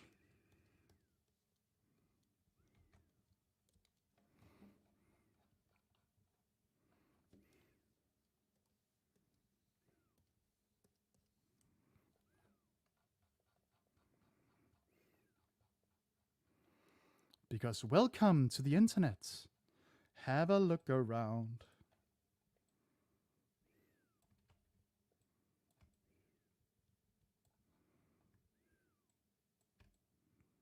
Just turn that a little bit. There we go.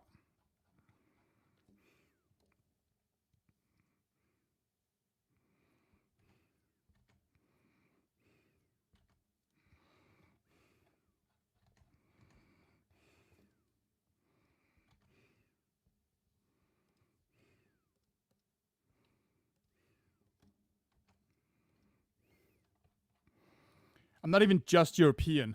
I'm Scandinavian and not Swedish or Norwegian, so I basically don't exist.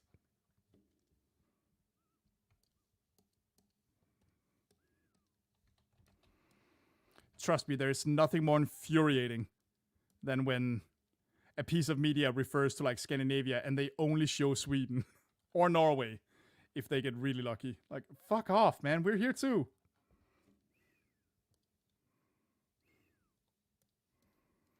Okay, I can name a few more things that are more infuriating than that, but it is irritating.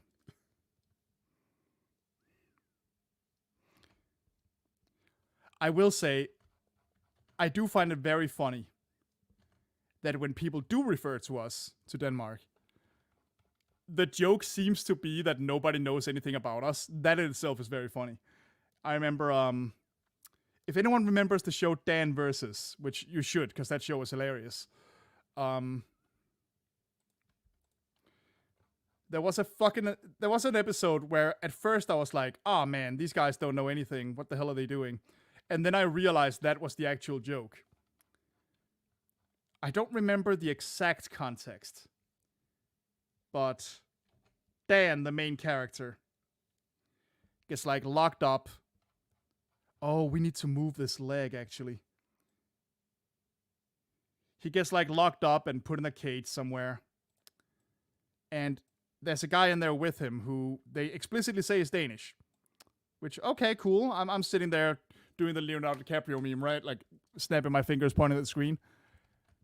And it very quickly becomes clear that they're just saying incredibly random crap that has nothing to do with any nationality. And the guy speaks complete nonsense and he behaves like a hamster for some reason. Like, there's a lot of just plain weird shit going on. I'm like,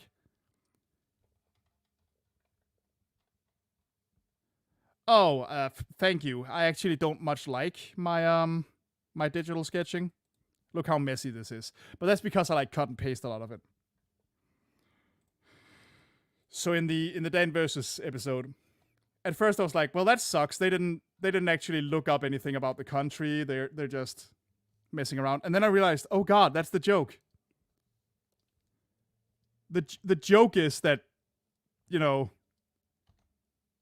nobody knows anything here, so we can just say whatever the hell, and audiences will probably take it for granted.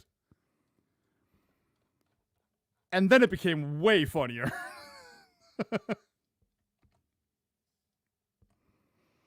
And I've noticed that happening a lot, actually.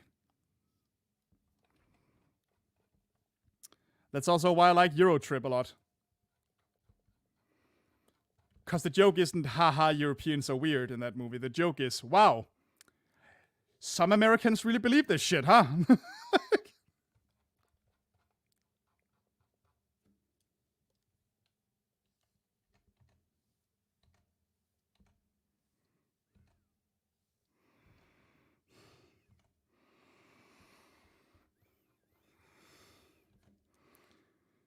And you know, I'm not gonna argue that stereotypes can't be harmful, but they can also be very funny, let's be real. Especially when they are born from just a little nugget of truth.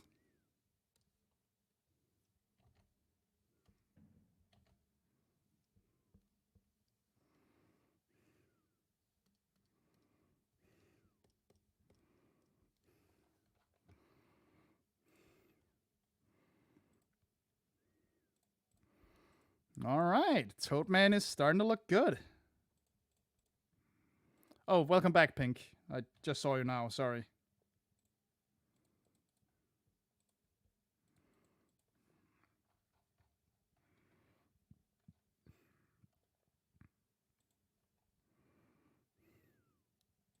Let's see here.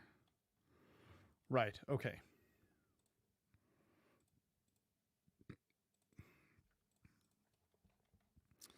Boy, you love that joke, and it gets funnier every single time you tell it.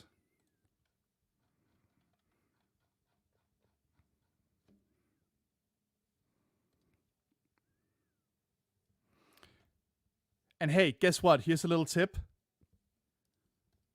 Most people can laugh at stereotypes about themselves. Take that, certain types of activists.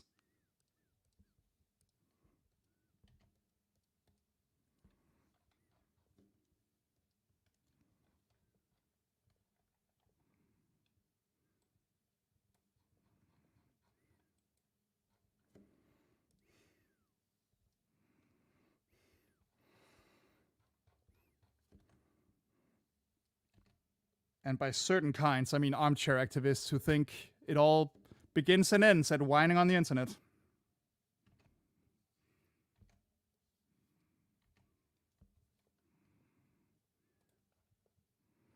Especially if they can whine on behalf of someone else. Whoo boy!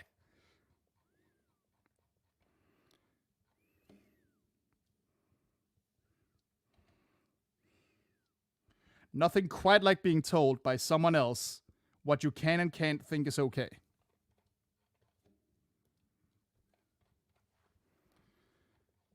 All right, that's enough of that rant for now.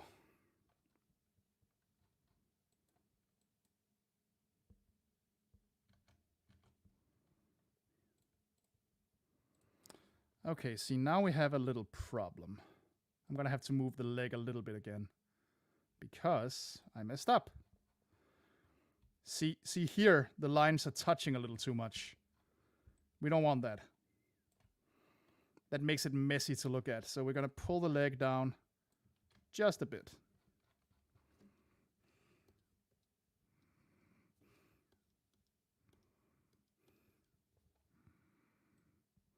I probably lost some viewers with that rant. But I stand by it.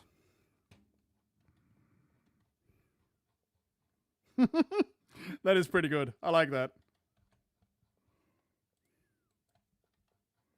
What would Jesus's Kingdom Hearts Organization 13 name be? How do we get an X in Jesus and rearrange the letters to make it sound as moronic as possible?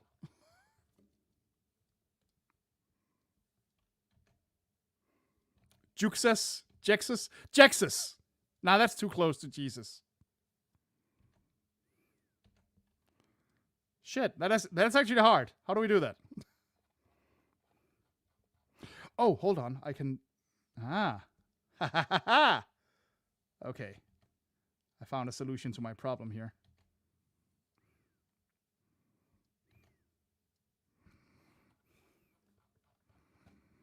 Jesus X.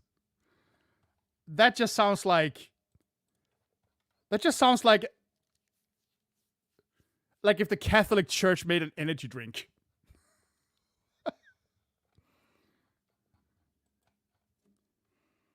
Stay in church twice as long with Jesus X.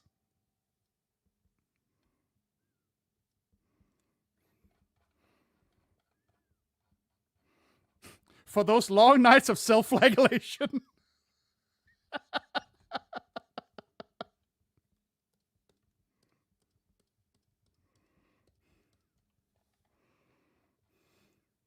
I'm aware. At least I'm aware that's how it's being used.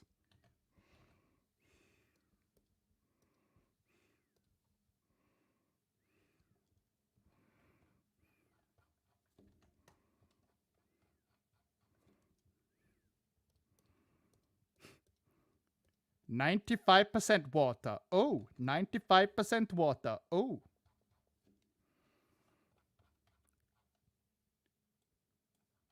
Toxic mineral make your bone stem stronger.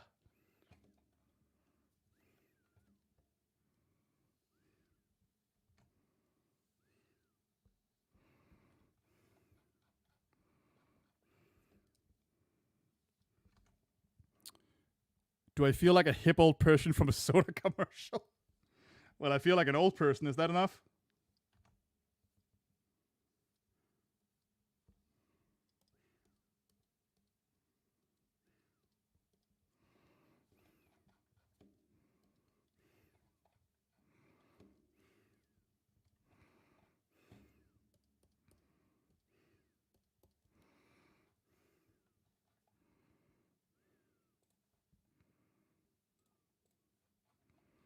I hope what I'm doing is making sense to you guys, by the way. I'm just trying to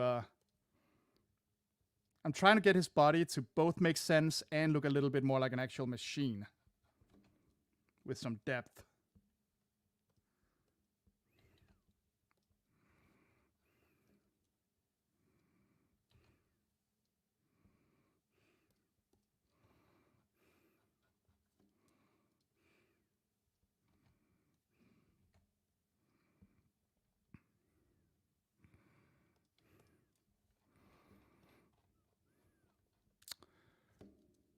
Okay. Whoop. Don't ask what the other 1% is.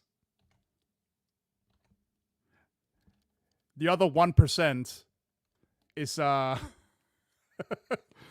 other 1% is the gold that is the other 1% is all the money that television preachers didn't spend on new cars.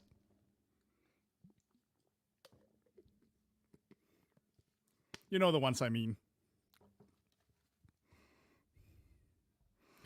I forget if there's a proper name for them, but you know exactly the ones I mean.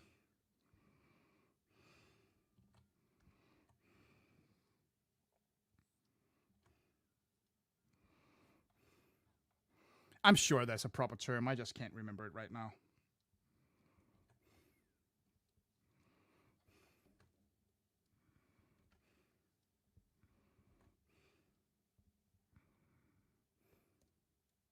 Televangelists. That's the word I was looking for. Thank you.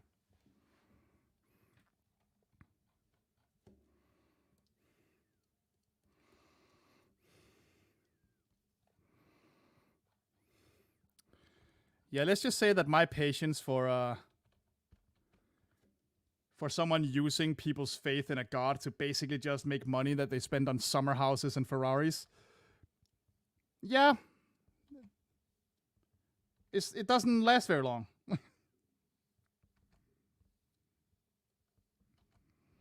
And I know it's a stereotype, like we just talked about, but I also know they do exist. Like, there are definitely some of those assholes out there.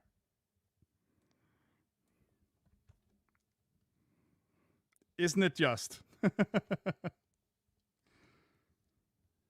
Well, that's what you get for hanging out with me. I don't mind talking about the weirdest shit.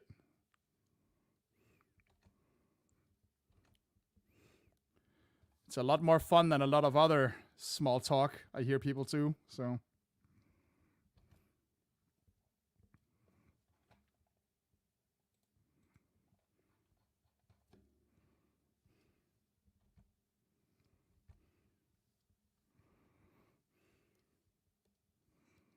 Whoops, that's not what I wanted. Let's get you out of there. Okay.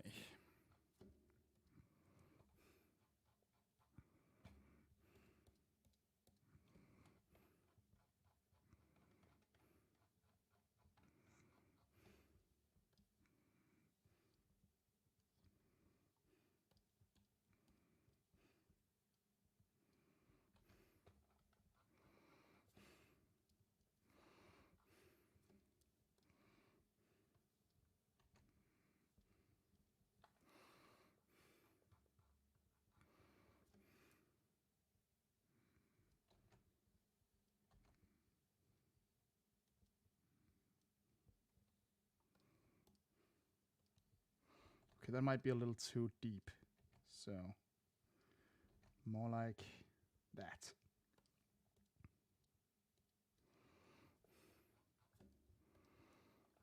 All right.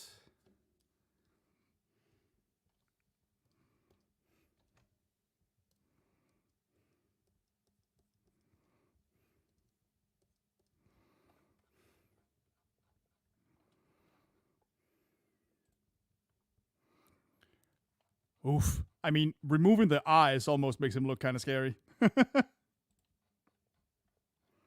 Another off topic. How would you reboot an old cartoon franchise that hasn't been around in a while? Obviously, it would depend on the cartoon in question. Like, I would need a specific one to work with.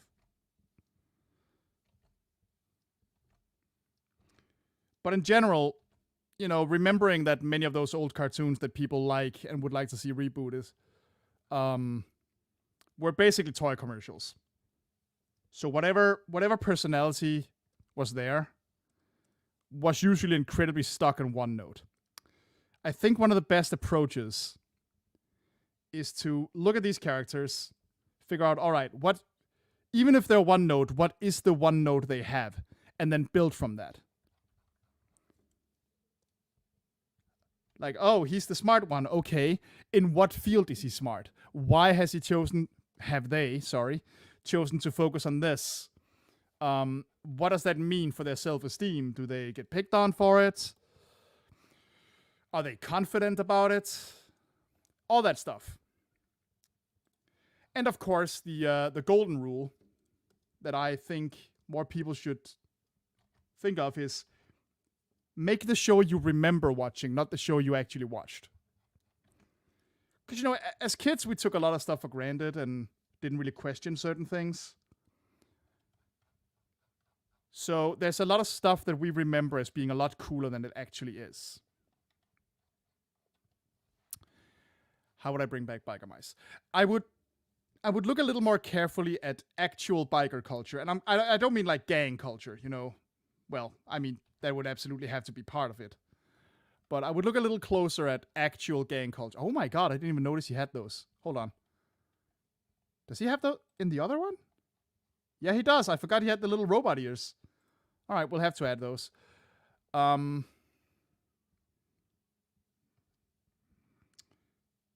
I would try to incorporate parts of it.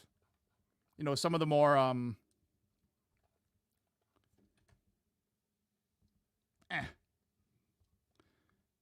some of the more sympathetic parts of like brotherhood, looking out for each other. I would probably make it more of a road story.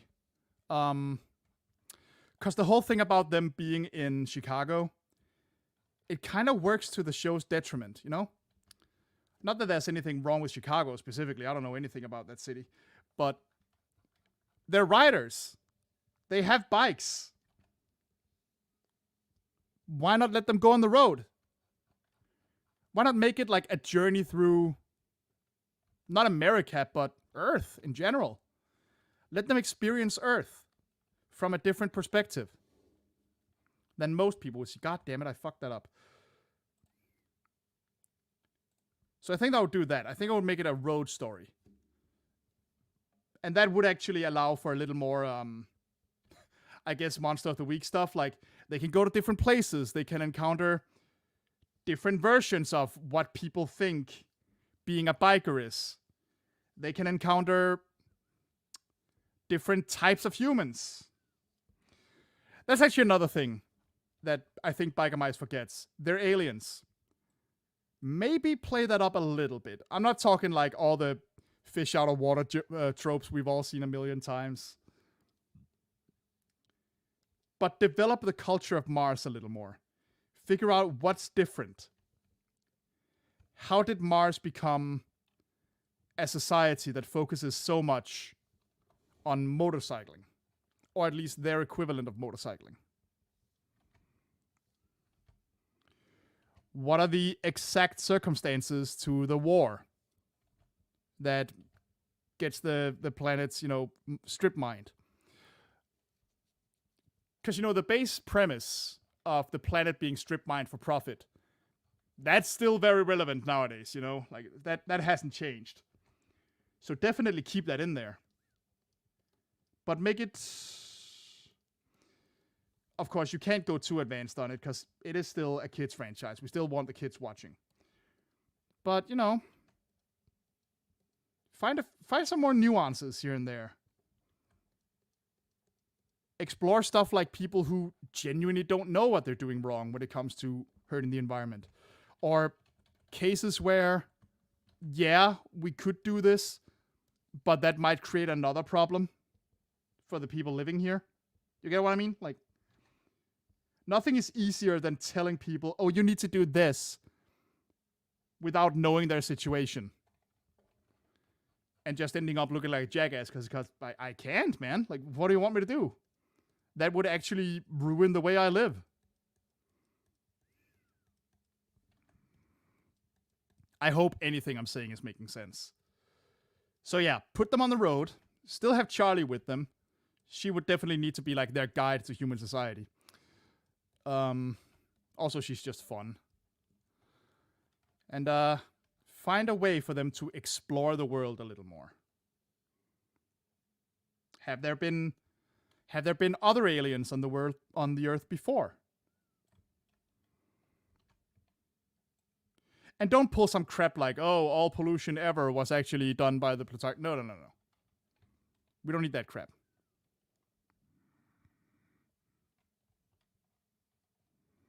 Oh, I mean, I don't blame you. It looks like it. There's so many TMNT clones out there. And I love them, mostly because I like seeing the character designs and what kind of ideas they come up with. That's actually another idea I have for a future video, like let's create a TMNT knockoff. Where it's like, all right, give me an animal, give me a profession, and give me a villain type, give me a favorite food, something like that. And I would have to create a team of 4. It's almost always 4, maybe 3. A teacher / leader / advisor character, and a human sidekick. Gotta have the human sidekick. I think that could be really fun.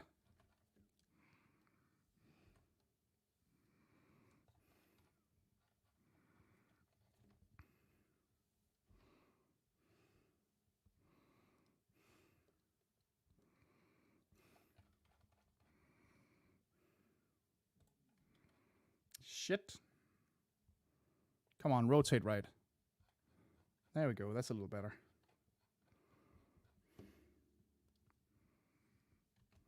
But see, that's why I make videos, actually.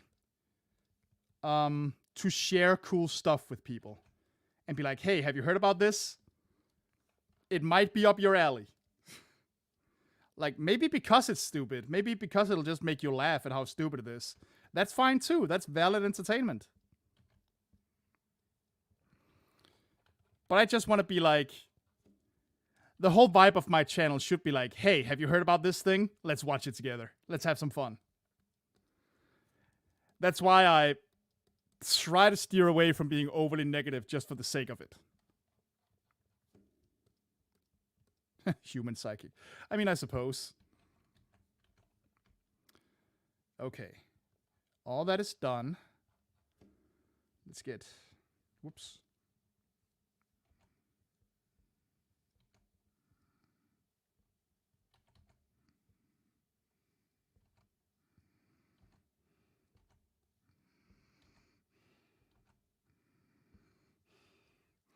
But yeah, no, obviously I meant sidekick.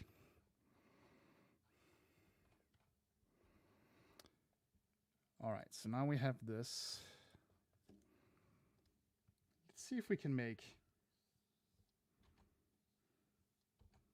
Maybe if I make this whole thing like sharper and pointier.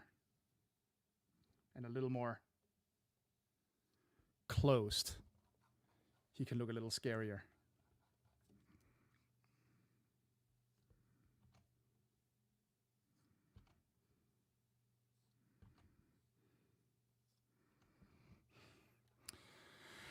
Okay, that's not quite working how I wanted it to. This is something I'm always bad at. Making the second line in something like this that actually still follows the original somewhat closely. It is harder than it looks.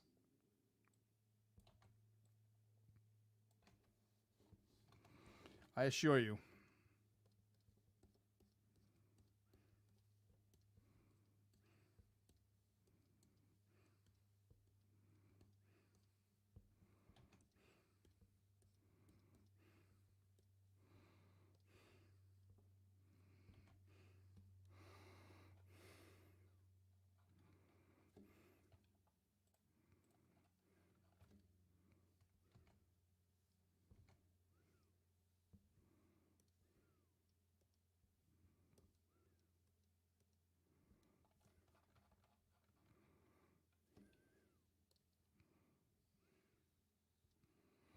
So, you know, if I did that video, it could be like, I don't know, wrestler tigers or whatever. Shit, now I have to make that, don't I? Oh well. You know what I mean. That would be the idea. Just like, hey, name an animal, name a type of warrior / other profession, and we'll see what we come up with.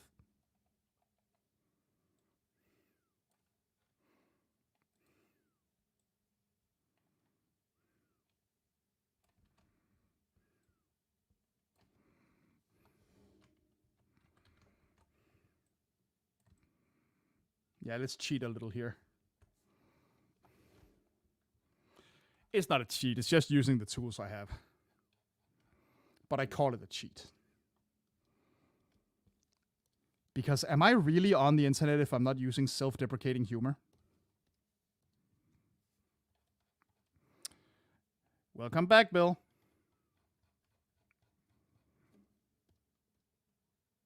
Oh, you're not annoying everyone. Only a few of us. I'm kidding.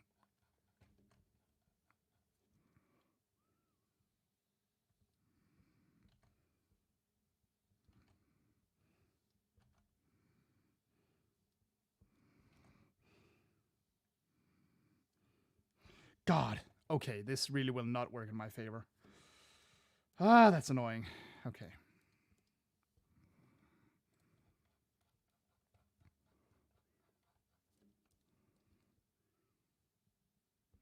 Gonna have to do it a little more step by step, I think. And then clean up the lines afterward. Yeah, like this. That's better.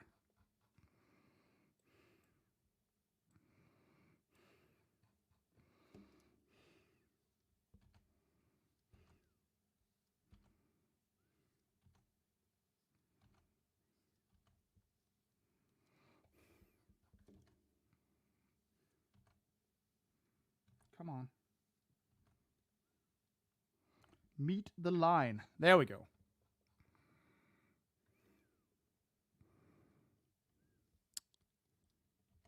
Yeah, that could be fun. There's definitely, in terms of like fiction addiction episodes, there's definitely also still a lot of TMNT knockoff shows I could talk about. I actually found one today that I'd never heard of. That I'm like, I gotta check this out if I can even fucking find it. Because it is by far the most obscure one I've ever seen. Not saying what it is. I like that to be a surprise. But my god. There's some weird ones out there, man.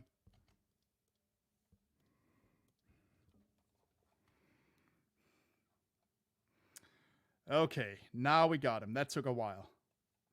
So now we need to make his funny little robot ears up there.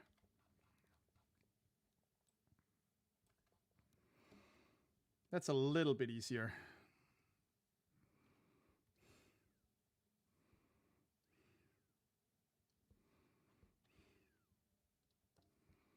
But only by a little bit.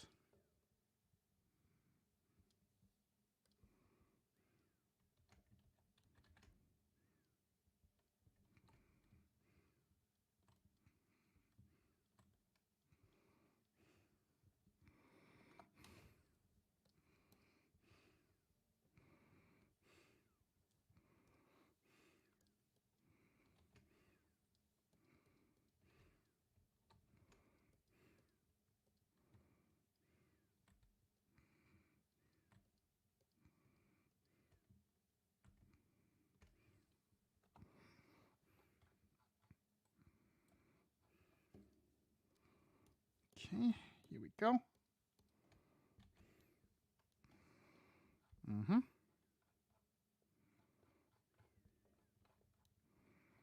Well, okay, so now I have to move that around a little too.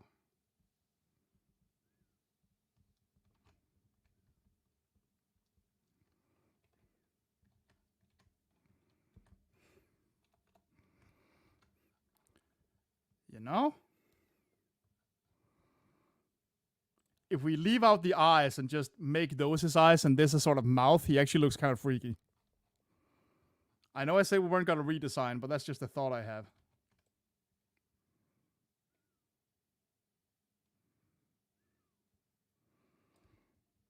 Like he suddenly becomes some kind of smiling frog-themed slasher villain.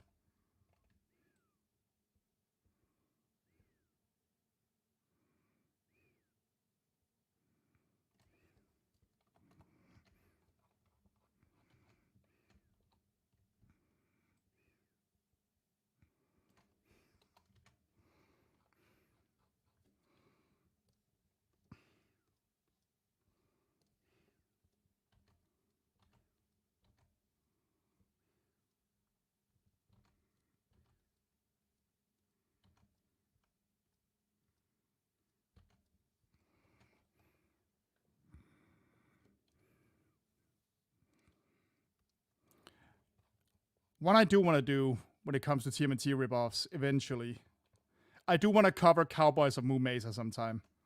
Just because it's so ridiculous, and because, like, it unironically has one of the coolest fucking theme songs ever. Like, I'm sorry, it just does. And I want to talk about it.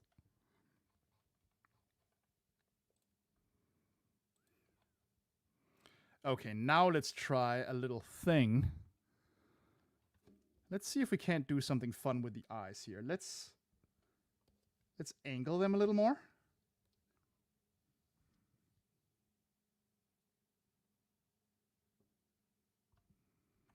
And let's try to make like, oh, you know what? Hold on. Weird idea.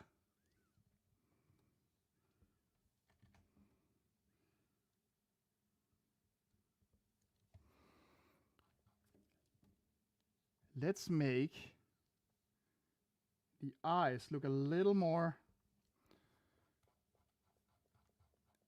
toady and robotic at the same time.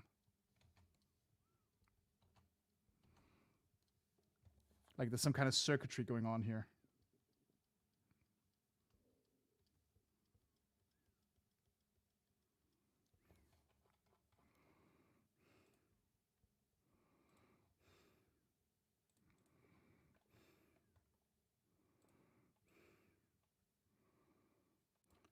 Froppy. I feel like I should recognize the name Froppy right now.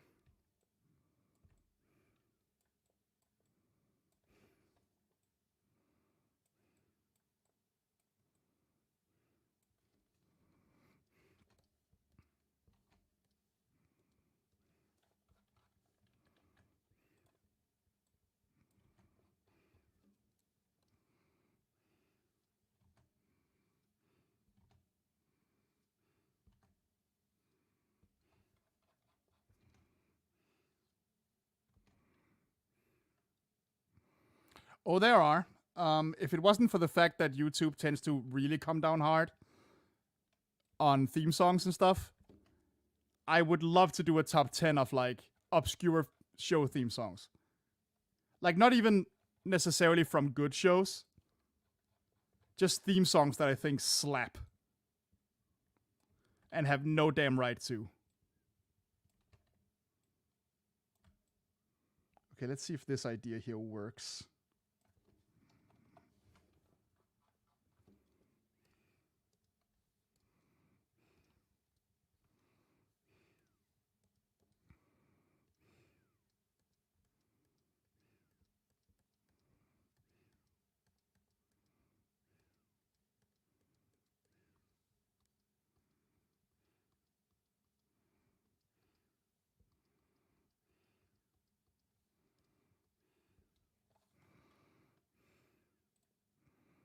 That is not awful.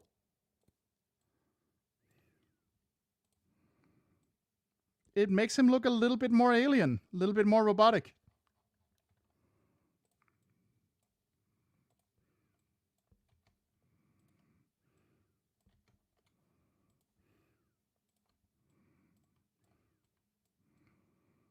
I think so.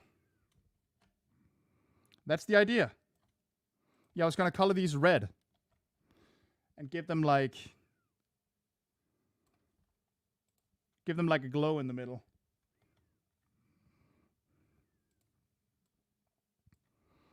I mean, obviously, you know, haha, give the character red eyes, then they're evil, but it would make sense for a frog.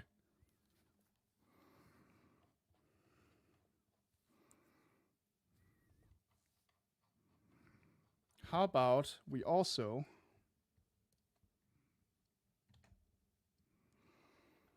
add some nubs to his fingers? Like I said, we're not redesigning, but we're adding or changing a detail here or there.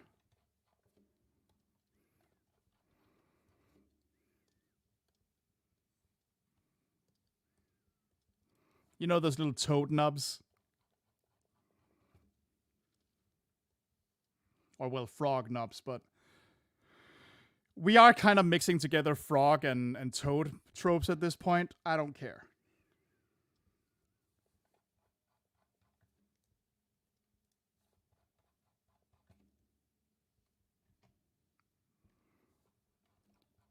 I don't think Wiley would particularly care.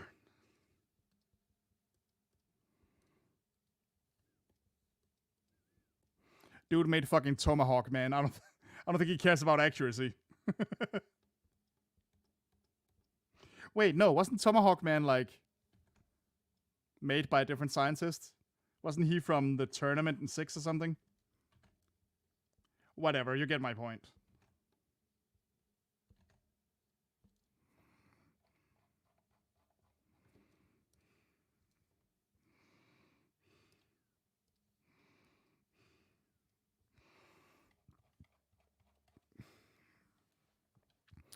All right, I feel like that adds a little.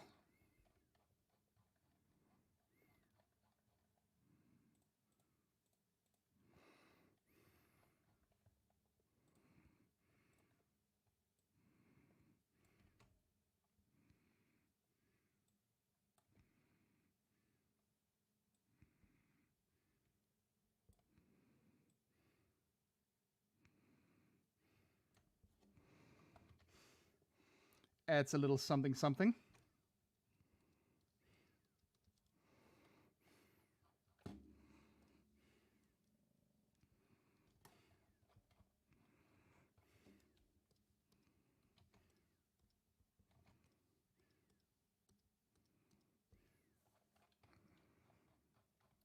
Let's do another trick that normally I would think is kind of cheap. Let's give him like evil thick eye bags here.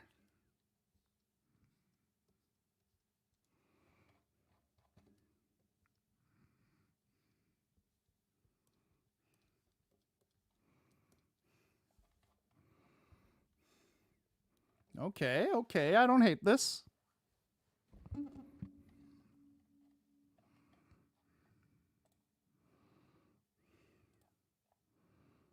So his whole leg, whoops. His whole legs look like it's a little thin right now, so let's make that a little.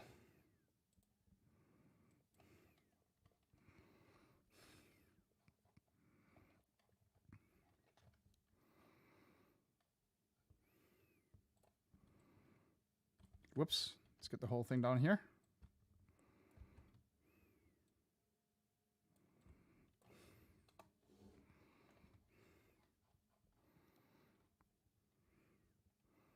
I'm loving this. These are very, very few changes and a slightly more menacing pose.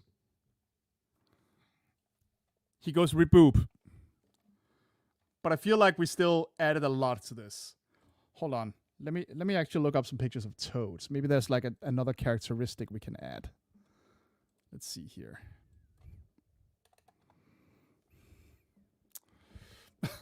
The third picture when I search toad is a Mario toad, because of course it fucking is.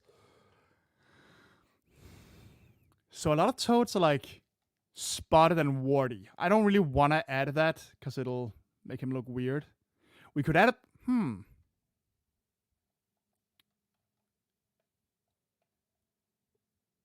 What if...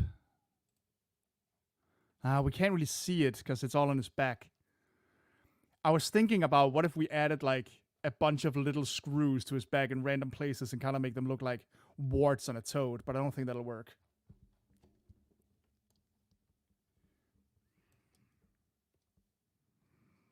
It was a fun idea though.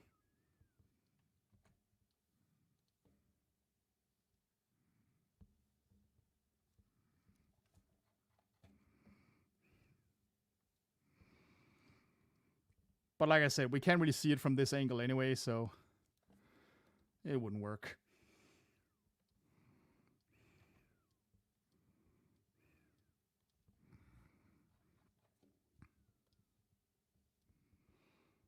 It's a shame, but oh well.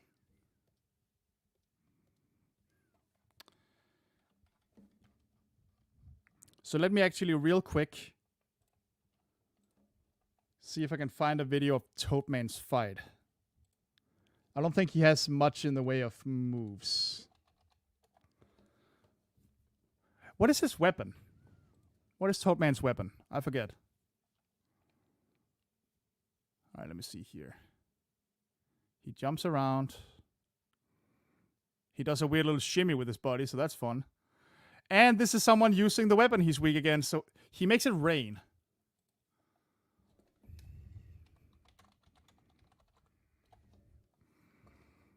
Rain flush. Rain flush is Toadman's special weapon. It was originally created to cause rain for agricultural purpose, blah, blah, blah. The water was replaced with powerful chemicals to be used as a weapon against Mega Man in Mega Man 4. Okay, so he's from 4. Fires a capsule, which then creates acid rainstorm that covers a wide area and can't be avoided. Oh.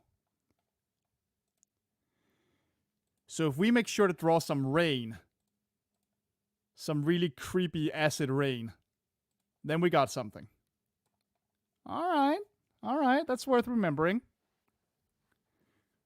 Splash rain. The wiki calls it rain flush. I don't know what to tell you, man. Yeah, the warts could be bolts, but they would have to be on his back, and we can't really see them, so I'm not going to do it. That's unfortunate, but again. Oh, that arm needs to be way bigger. Hold on a second. Well, not bigger, but it needs a bigger line. Like from here to hereabouts.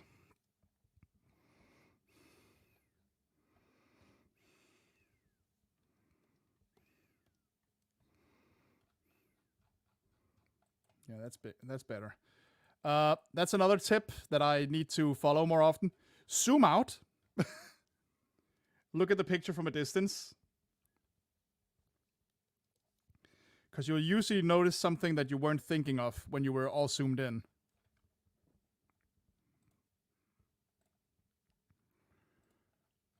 Alright, tell you what, let's give him some color, and then we can figure out what we do with that acid rain idea afterwards. Let's color this bad boy in. So we'll put a solid dark blue behind him. That should make any coloring mistakes I make pop out quite easy.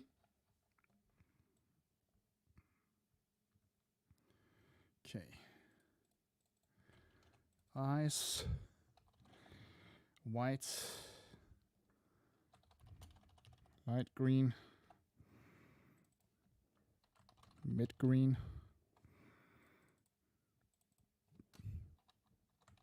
Orange. Black.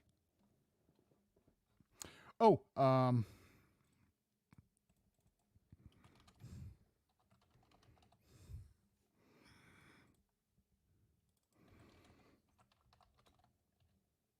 fuck. All right. Cool. Let's give him color, then let's worry about everything else later. He does have red eyes in the official art, so we're going to keep with that. Oh, what the hell now? No, stop. Why? Why does it do this? Why? Why must you be an ass? Why? There we go.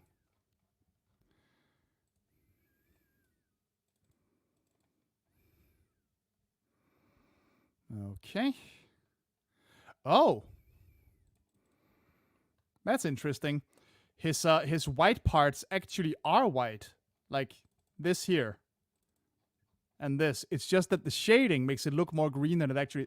I am going to make it a little bit more off-white. I might want to play with the colors a little bit at some point.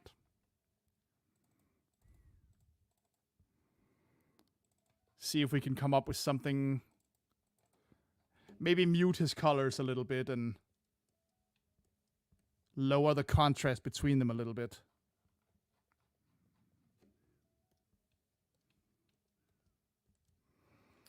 Okay. So I'm actually just gonna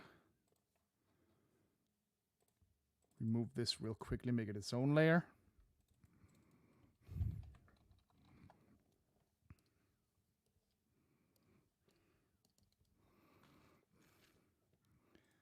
Okay then. Then we have the actual green. I'm going back. We're going to be using these colors at first. And then we can tone things down later.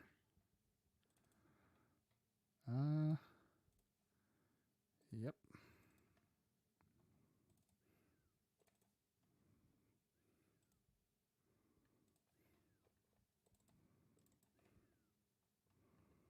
Mm-hmm. All looking good. Oh, hold on.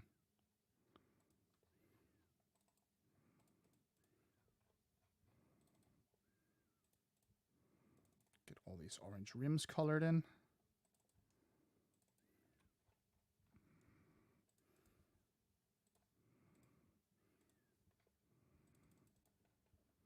And then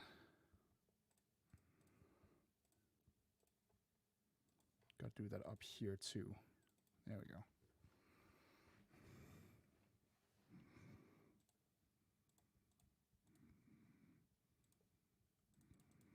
Yeah, this needs to be a different color. Let's call them eye rims. Use this color right here, because I messed that up. There we go.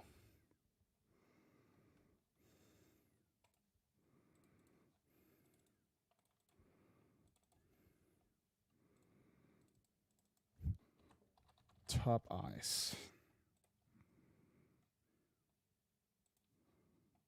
And this deep, deep yellow. Yep. That's his suit. And then we got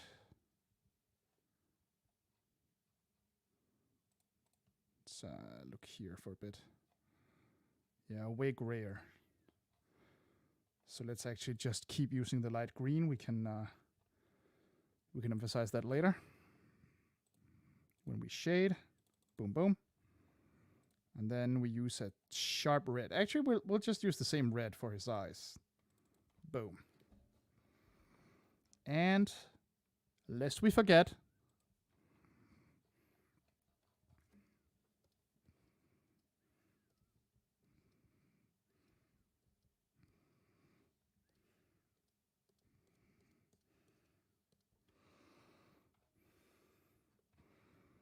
and then we need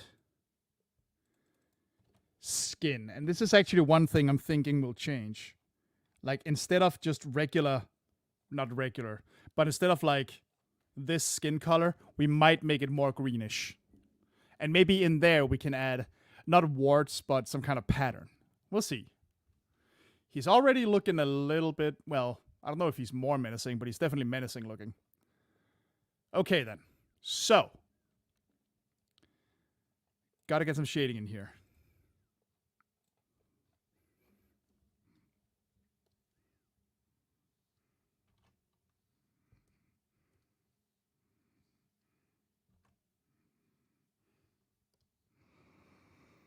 Just going to turn him around so I can get a better sense of the shading here.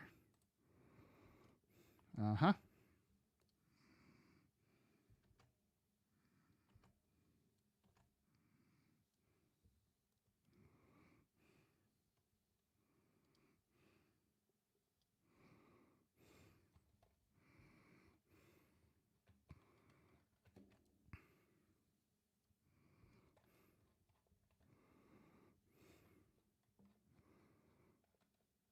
He just had dinner.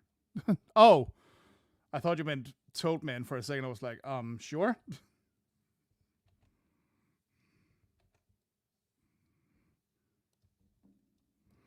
If you say so.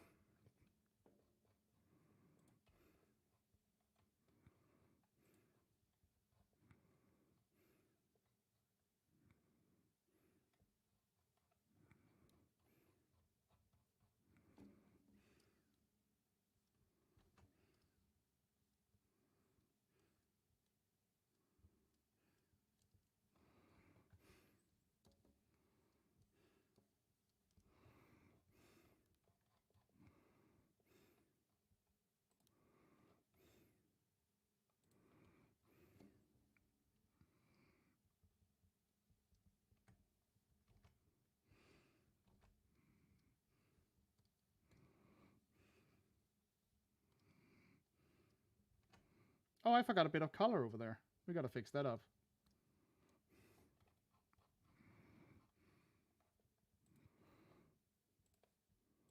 That will be this.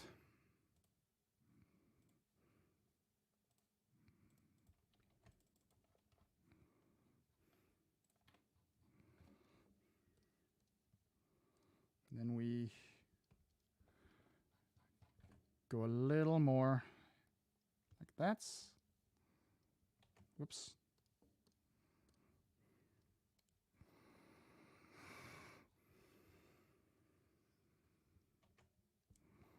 Okay, so.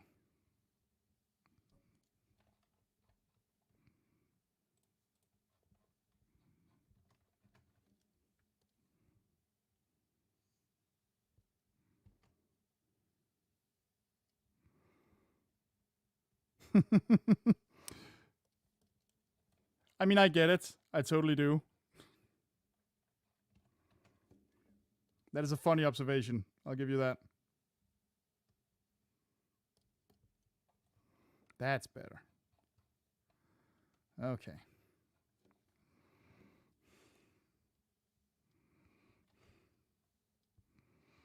Oh, hold on.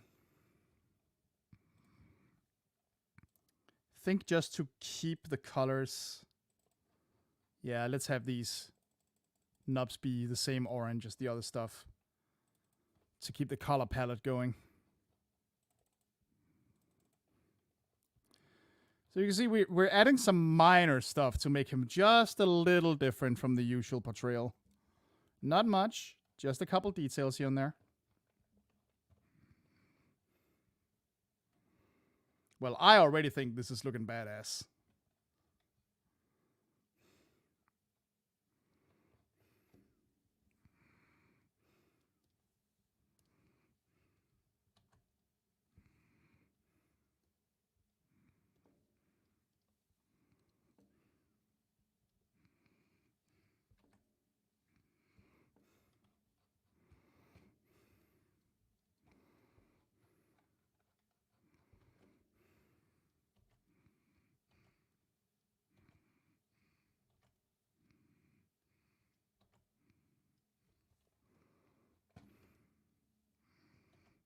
Go a little more detail with shading in places. Shit, come on. Follow the damn line. Oh my god.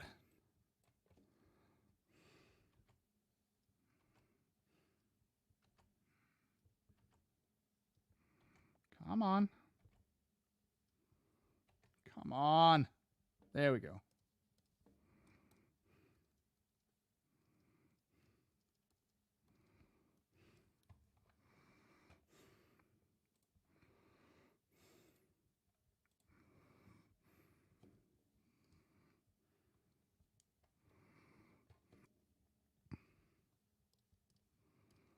Okay.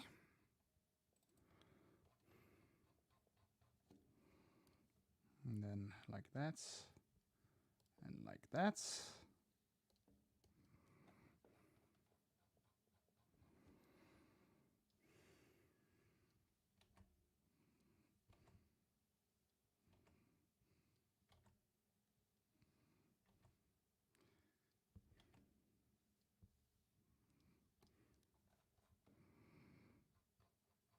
And then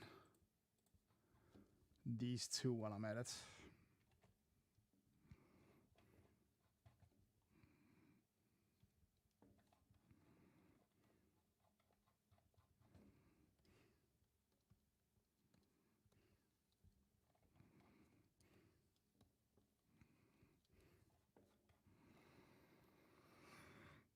All right. Now we go for the light green.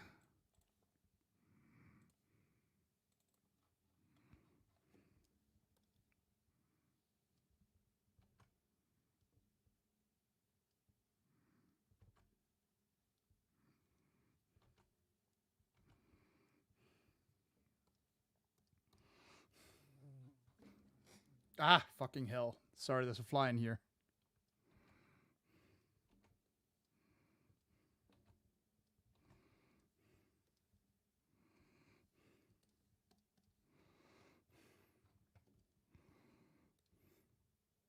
I am using vector lines. That doesn't mean I get them right every time. I still draw my lines traditionally, but they are vector lines so that I can move them around and fix them up.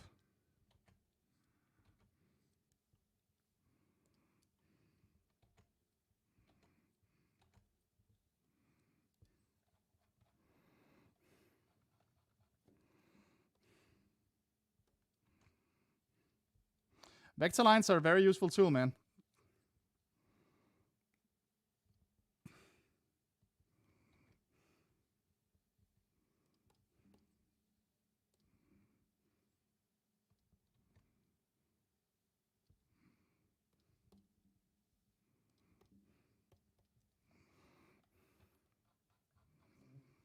God, this fly is very insistent.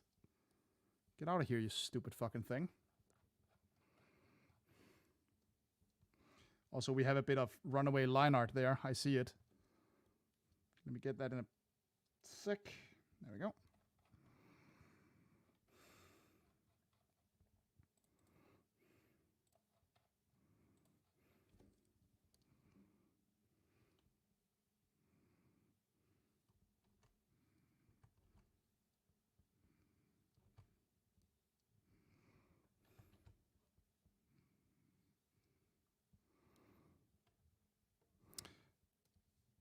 Meant to use the breeze tool. Yeah, I never used that. I mean, all tools have their uses and their problems. I definitely have run into issues with the vector tool. The most annoying issue that I keep running into is that whenever you merge layers with the vector tool, it remembers where you erased things on some of those layers, so it might fuck up your lines, which you might have noticed once or twice while I was working on this. So you have to like draw over them again. That's a little annoying and unpredictable, but nah, it's not that bad. It's always important to remember that all of these tools, no matter how much they help you and whatnot, they are still just tools. There are times where they aren't applicable, and they're not a substitute for skill. You still gotta practice. You still gotta know what you're doing.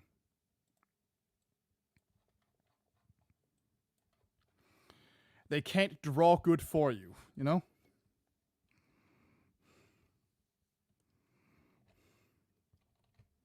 Whoa, okay, that wasn't supposed to happen.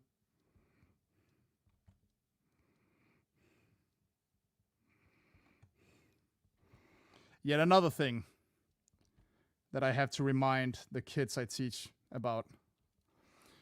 But thankfully, by far the most kids I do teach take to that. And last time I actually had students, they were openly bashing AI art, so I was like, yes,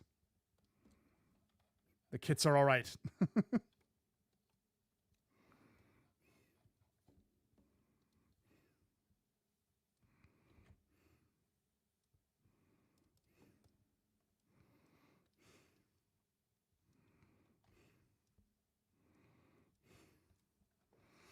But yeah, I'll sometimes get questions like, how do I make it do this? And I'm like, you don't, you draw it, and then you fix it up afterwards.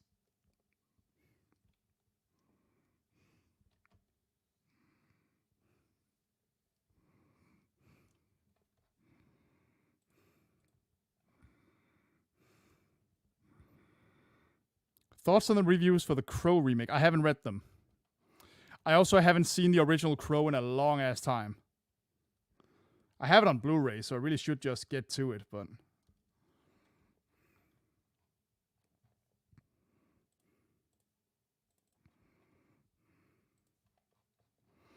I'll probably watch it if some friends want to go. I like the first Crow movie, but I've never been like a massive Crow super fan in that way. So not really super sure if my opinion is worth Diddley Squad. Not that it would be, even if I was a super fan. Like, you do you.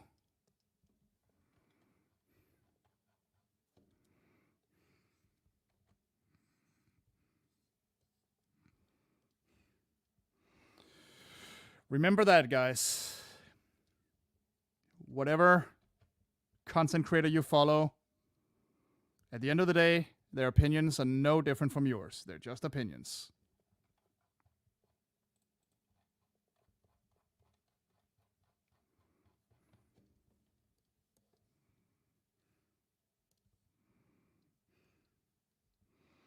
And we only share them for fun.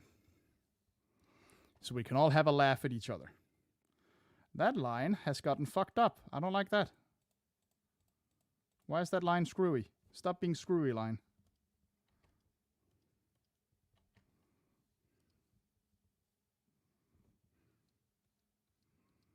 There we go.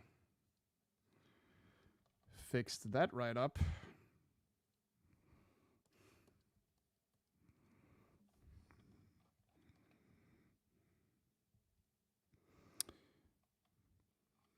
Maybe it can. I wouldn't know. That's another one I haven't seen yet. I don't live near a major theater, so getting to actually watch these things. I do have some tickets that I can use, some free tickets, but I need to actually be in a town that has a theater that actually shows these things first. Welcome to living in rural areas, where the local theater only shows family movies or whatever they think the plus 60 crowd will like, which there's nothing wrong with. There's plenty of those movies I like too, but yeah, don't expect any of the new sci-fi films or Marvel movies or whatever.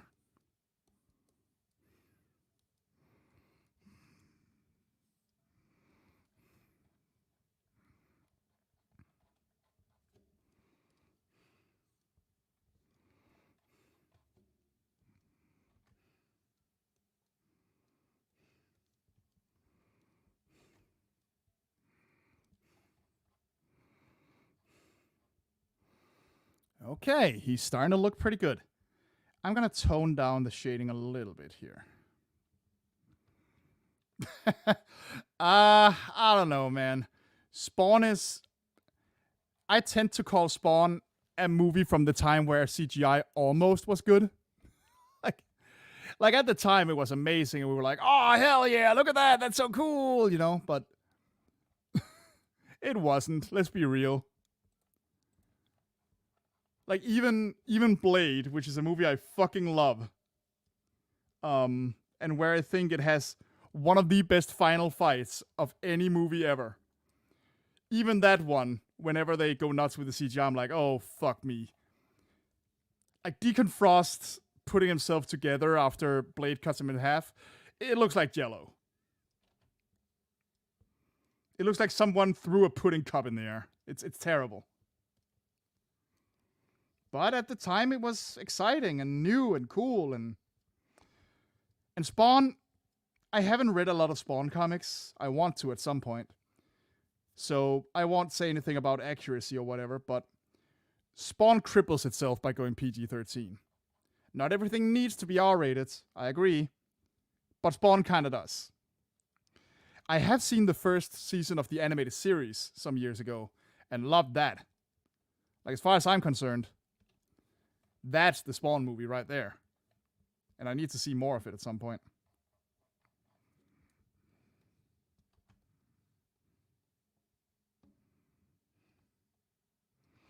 There's plenty to like about the Spawn movie, don't get me wrong, but it's kind of defeats its own purpose by trying to be a little too general, I think.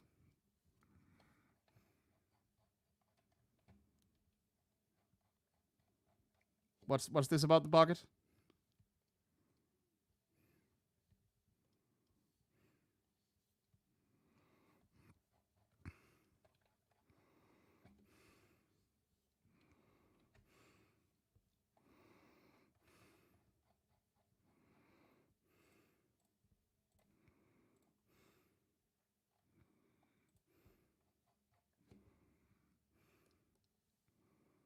Pineapple Express.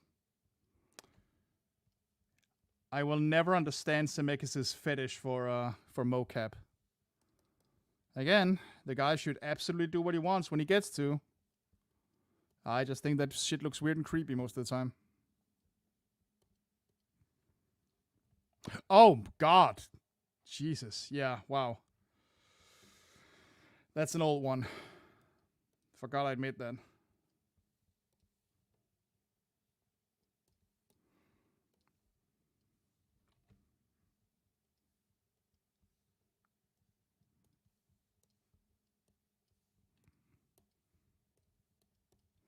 Fuck.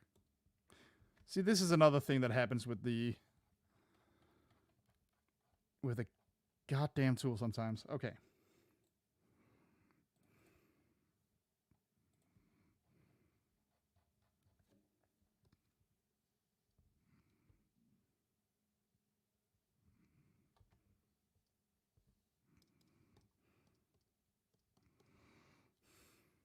Gotta go shade darker in there.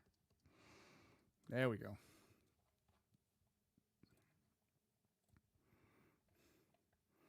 Boy, you are just throwing movie titles out there, huh? I haven't seen Blue Velvet in a long, long time. I don't remember much of it.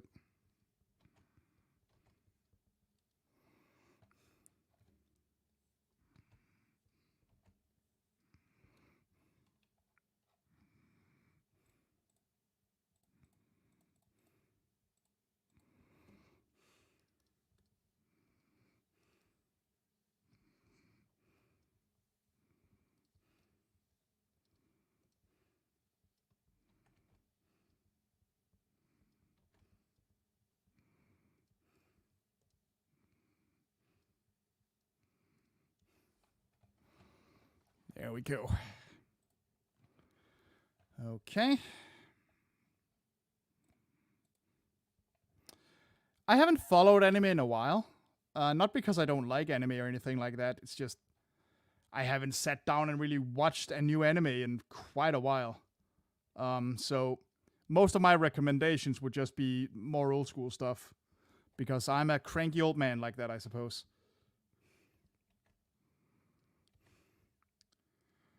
The last time I kept up with something decent and new in anime was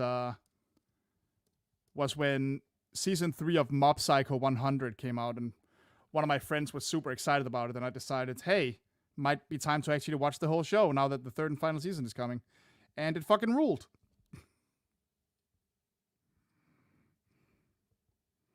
So, Mob Psycho 100, I guess?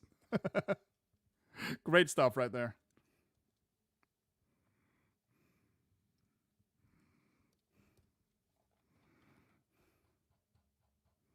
Oh, actually, hold on.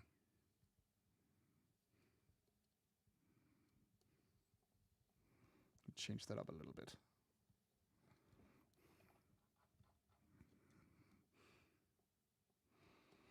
In terms of anime movies, there's a few. Outside of the usual Satoshi Kon or Ghibli, I would definitely recommend.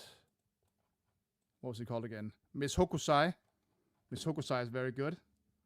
A fictionalized account of the real life daughter of the famous Japanese artist Hokusai.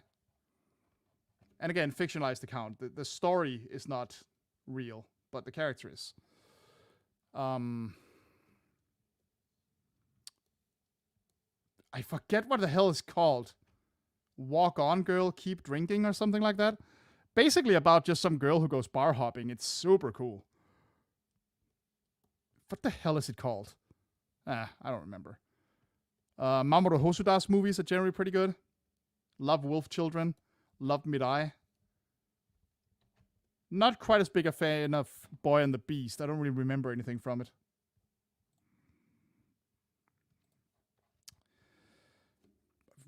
Wow. I appreciate the questions. I'm just surprised. Best Gene Wilder film. I don't think I've seen that many with him, honestly. I mean, Charlie and the Chocolate Factory, obviously. Willy Wonka and the Chocolate Factory, sorry. But also I really like The Producers. I haven't seen it in a hot minute, but See No Evil. See No Evil, Hear No Evil is very funny. With Richard Pryor. I actually should watch more of the movies they made together. I've only seen that one. It's It's very funny, though. Of course, he's great in Blazing Saddles, don't get me wrong.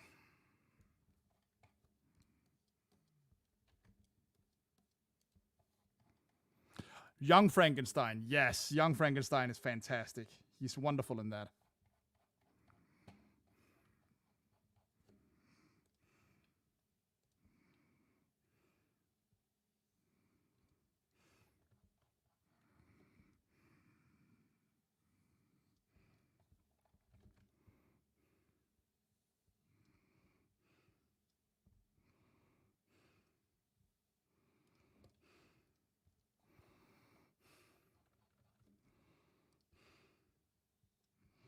Right, the shading on this one is taking a little longer than I expected.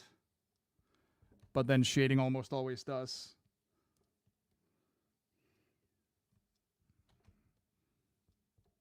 Yeah, we're definitely only doing one character today. I'm not skilled enough to do two in a particular hurry.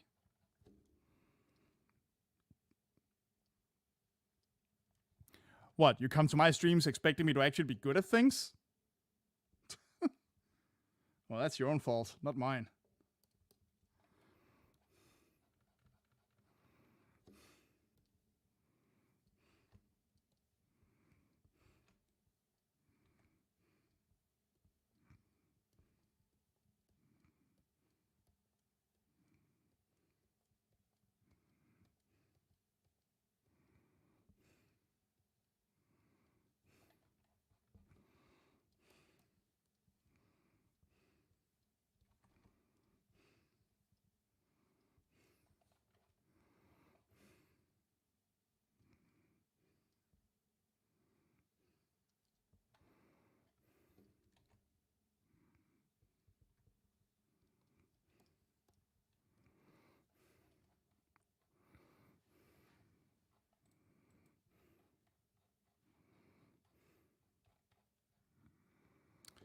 I've only seen episodes of the old version of MST3K. Love those. I'm a basic bitch. Hobgoblin is a great episode. Hobgoblins. That is absolutely one of the faves. I will occasionally hum "It's the 80s. Do a lot of coke and vote for Ronald Reagan." Just to myself. Because that is a fantastic joke. All right, now let's get some shine on this robot part here. Oh, actually, hold on.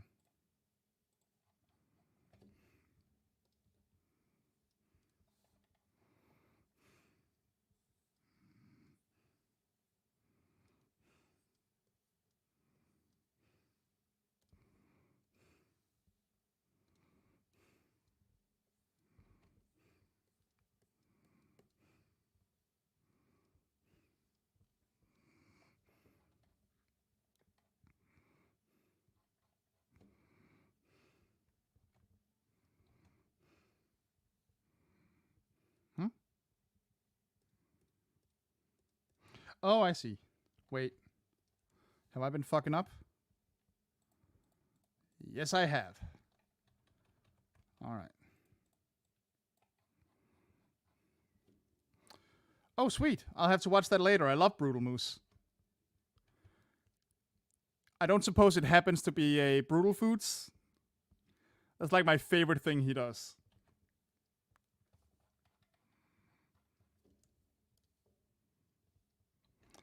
There was a time where I was like, oh man, he doesn't do game reviews anymore. Well, sometimes, but I've come around fully on Brutal Foods. That shit is so entertaining.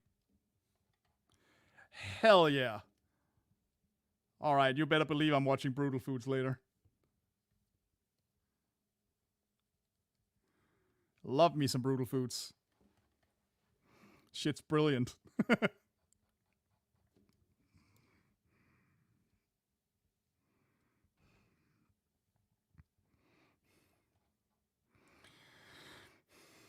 Right. Do his boots shine?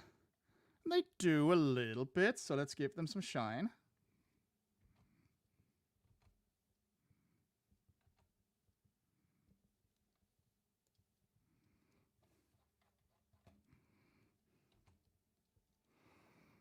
That might be a little strong, actually. Let's tone that down just a little. And I'm actually gonna add some shine on the gold parts, because I'm just nice like that. Let's rizz this guy up, as the kids would say. Would the kids say that? I don't know. I am definitely becoming that kind of old man.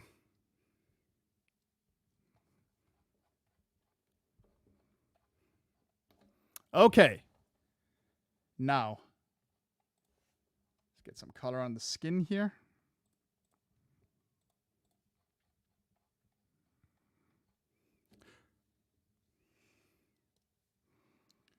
Oh, dude. Speaking of skin, this is completely besides nothing. Have any of you ever seen that fantastic video with the singing puppet that says skin? It's so funny. And it's so upsetting. And oh, I love it so much.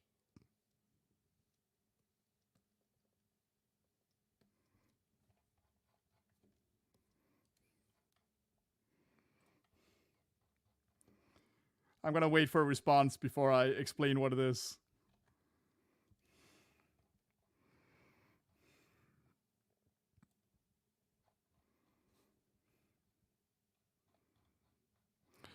Okay, so there is this, I don't know if it's a bootleg toy, but this like cheap toy, I would say. I can't remember what it's called, but it's basically this like huggy wuggy looking motherfucker who has a circular mouth, and when you press a button, it like sings, and the mouth moves. And because this thing is cheap crap, you can like hear the machinery whirring when it does like. And somebody found one where the voice box was broken. And instead of singing whatever the hell it's supposed to sing, it just goes skin.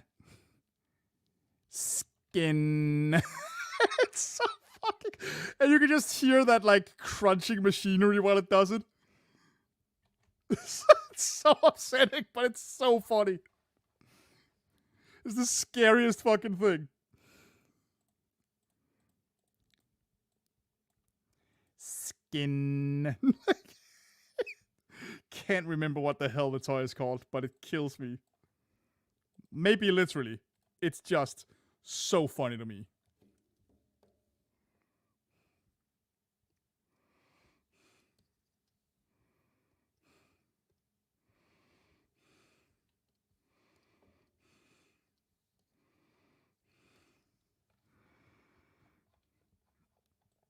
Godzilla.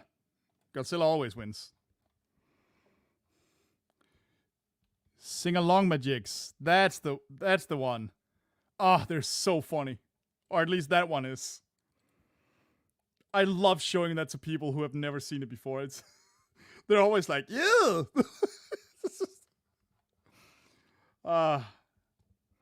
That is some prime spook material right there. It is upsetting. Okay. I think we've colored in our Toad Man pretty well. Now let's try something else. I'm gonna try to just take all his colors, make a copy of them all, get them down to one layer, and then we'll see if playing with that a bit does anything.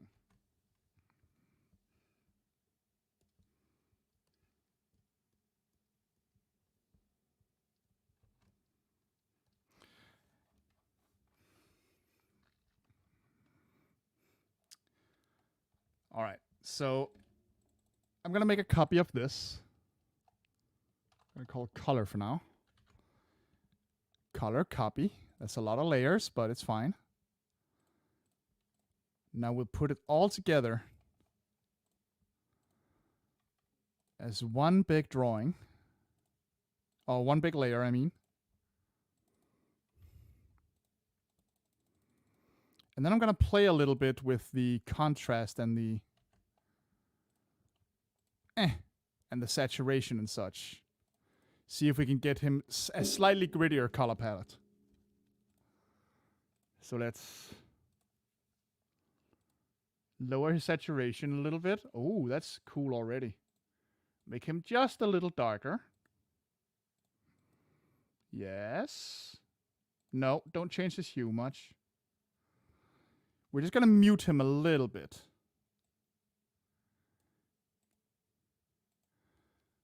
Like here. Nah, that's too much. Hereabouts. Let's see how dark we can make him. That's too dark. This is pretty good. And then, on top of this, we're gonna take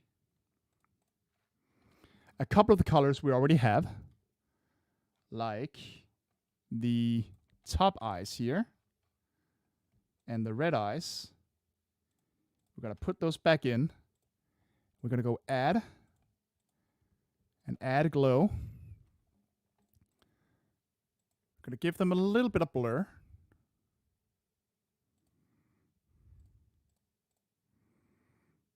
Tone them down just a bit.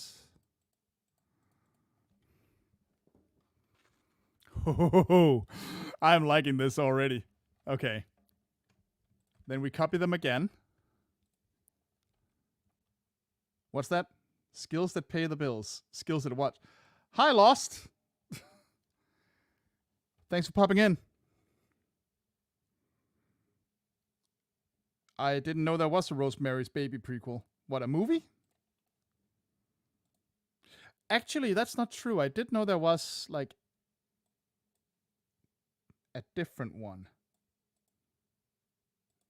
Okay, that's not the one I want. We're gonna do this one. Filter, blur, motion blur.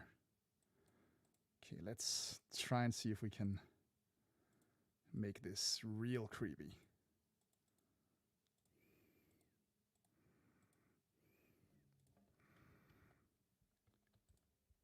Okay, come on. This is scary. He's starting to look nice and scary.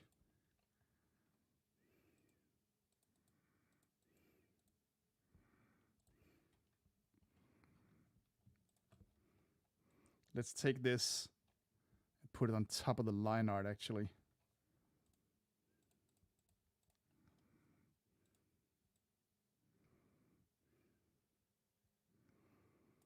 And then for a final touch, well, not a final touch.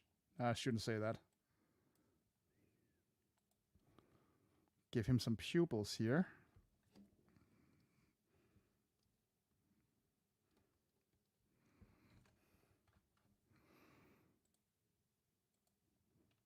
Give them a round of blur. Go add glow. Turn them down.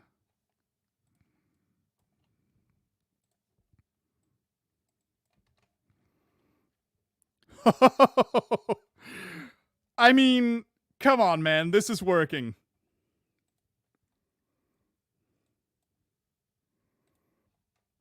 He is definitely looking scarier.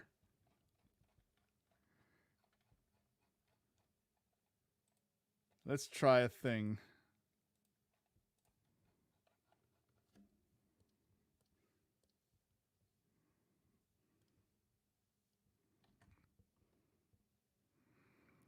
Let's put the original color back. Oh, we need this down here. And then let's see if we... Whoops. Oh, I forgot to shade in his arms. Like the black parts. I'll do that in just a sec.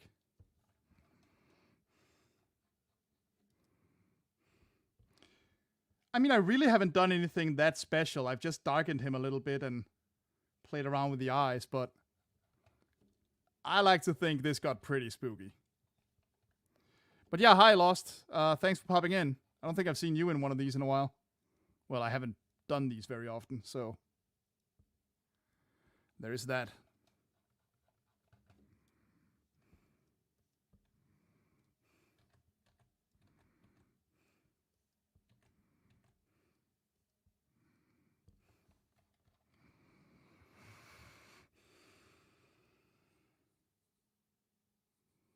See if we can make the eyes a little more.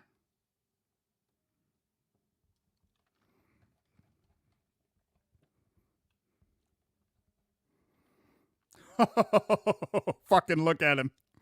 Jeez.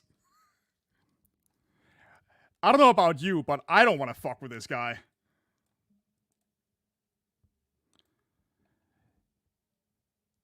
Maybe. I mean, people seem to have liked the new Ghostbusters movies well enough. I just want them to remember that Ghostbusters does have elements of horror, like genuine horror. Now, why is it doing this? I don't like that. What's happening? Hold on. Ah, there it is. Okay, let's try one more thing. Well, not one more thing. Let's try a couple more things. Because here's the thing I often do. I very often thicken the outline a little bit digitally. Let's make it real thick.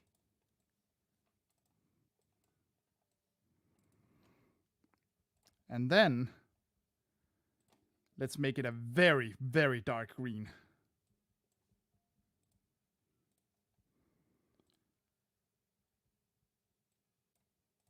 And let's do the same with his line art. All except for the eyes.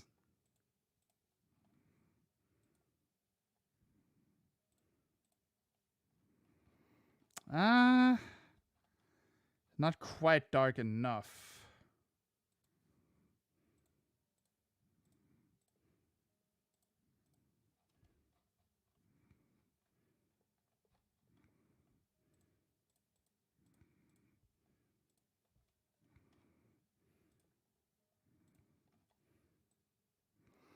So you see, we can actually like turn him back to more cartoony and then make him darker again.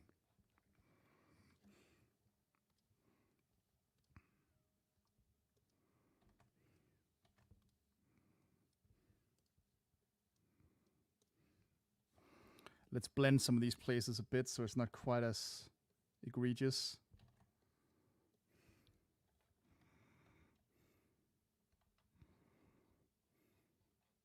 This is from 4, I discovered, as I was reading.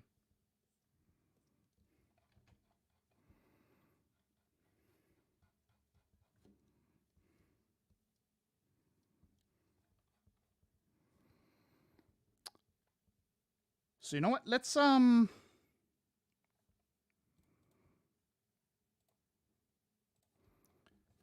instead of him looking like he's brand new, let's give him a little bit of scratches, like he's been in use.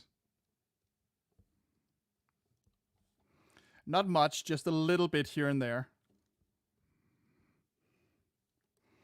To show like, oh shit, this is actually an armor that has taken hits.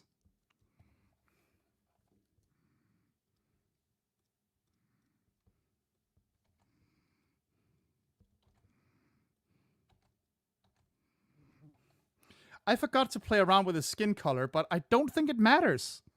I think it actually works very well like this.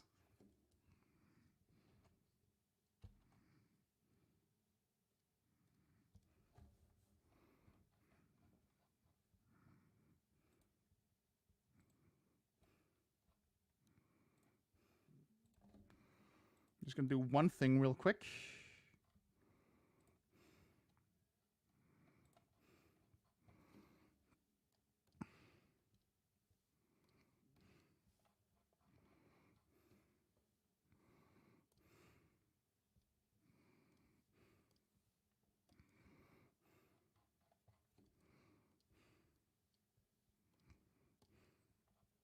Whoops, all the way. There we go. And then we'll reactivate this. Oh, crap. Wrong layer.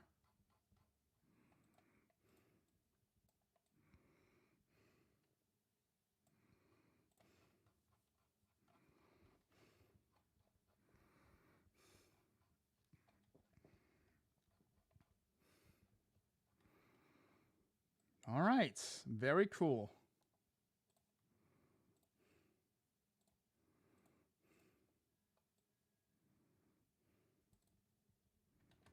Way darker, like that.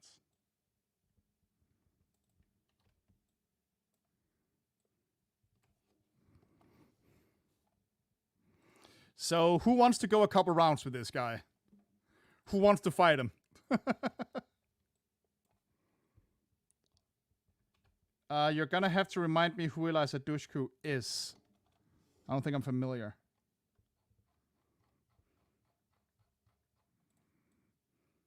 Fuck.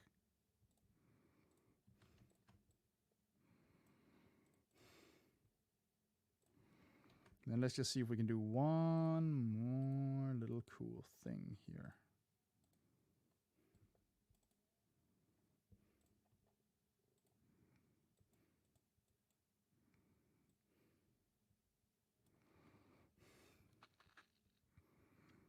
Look at this bastard.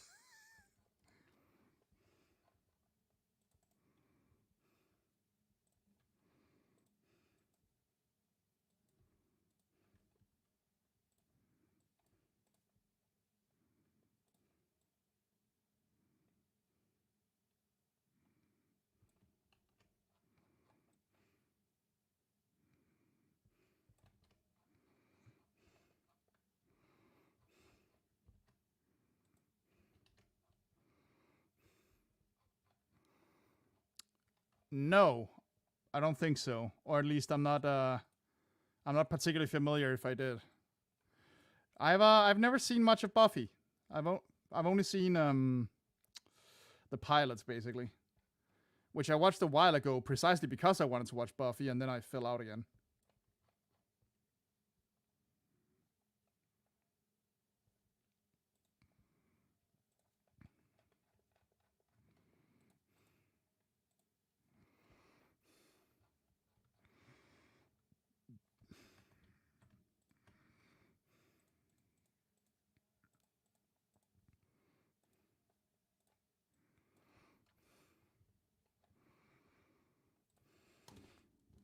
So what do we think of Toadman so far? Is he scarier than normal?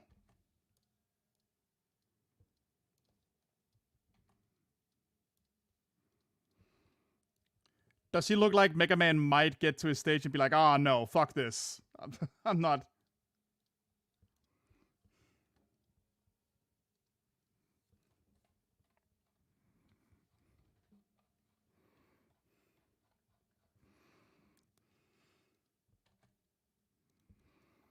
It really didn't take a lot to do this, actually. Oh shit! Hold on. Another coloring mistake. Well, not a mistake, but something I forgot. Which I guess is a kind of mistake, but...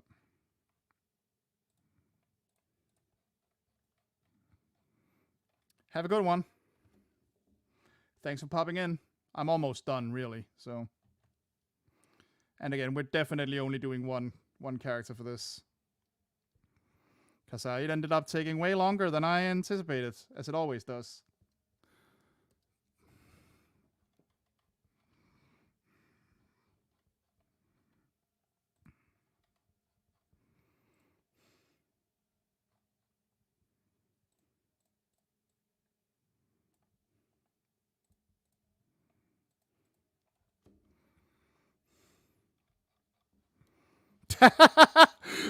That's a great description. I love that.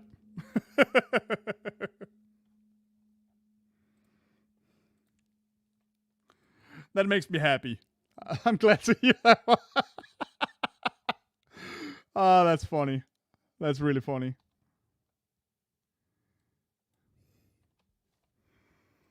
Okay, so I'm actually gonna make this part of this series of Robot Master drawings I've done.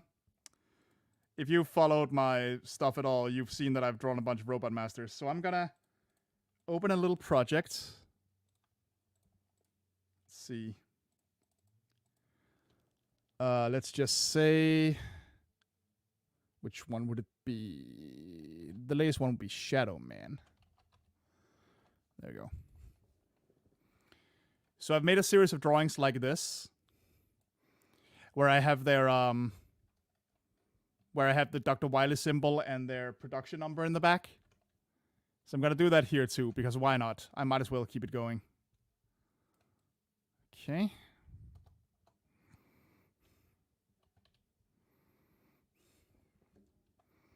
Just put that down here where it belongs.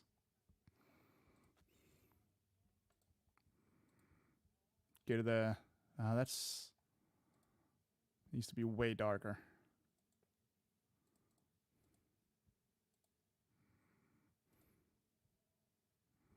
Oh, that's not good. Come on, we need a better color for this to make him pop.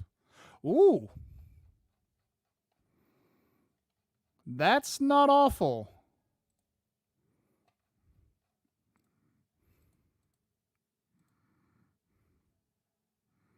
Let's go a little further. Am I going to draw Super Mario Bros. Characters? I could. When I was trying to come up with ideas for this, actually this color is pretty good. When I was trying to come up with ideas for this specific thing, this take semi-lame characters and try to make them look cool, I was actually trying to look up some silly Mario bosses. Like I could see myself trying this with Triclyde, for example. A 3-headed fire-breathing snake should be scary. And Triclyde just isn't. But maybe sometime.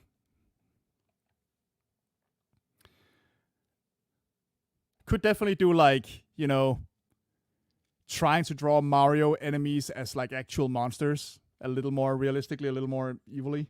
That would be interesting. All right. Let's move him. Oops. Move him a little bit.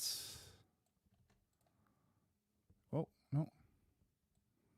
Damn it. Stop doing that.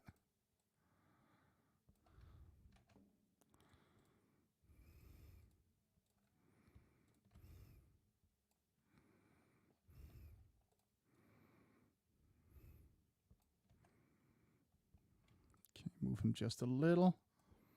Like that. Good God. He ended up terrifying, actually.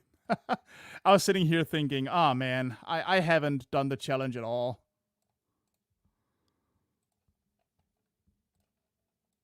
But he is definitely looking a little more a little more vicious. Like this is too much. Now he's too cartoony, but if we go just a bit darker here. God damn.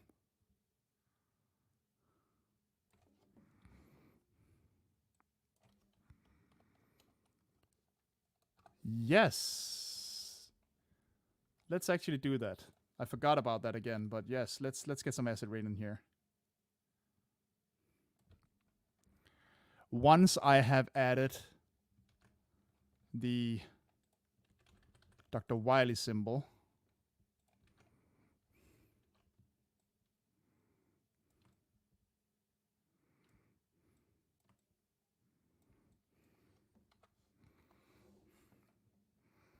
here I might want to make this darker too.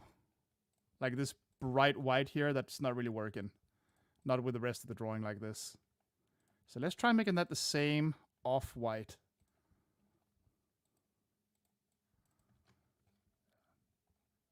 And then make this like a really dark green. Or the orange, just for, yeah, we'll try the orange. The dark orange. Oh, this is working. Oh, I love this. Okay.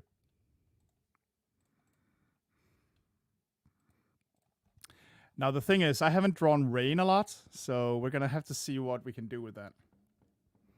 Also, we got to get his serial number in there. Where is it? Where did I draw? Ah. It's all the way up here. So we got to get that in here. Over here. Got to find his number somewhere. Too late for Brightburn 2? Probably. As much as I would have liked to see their other ideas for Brightburn, Yeah, I think that ship has sailed. And I really would have, don't get me wrong.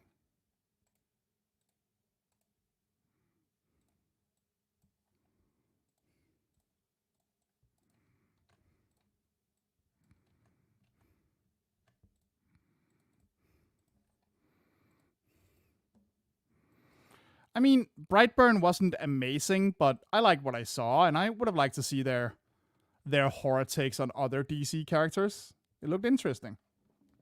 Oh crap! I forgot to fix the number before I did any of this. Ah, my bad. All right, hold on. Toadman. What number is Toadman? Toadman is DWN 26 actually, so not a big change.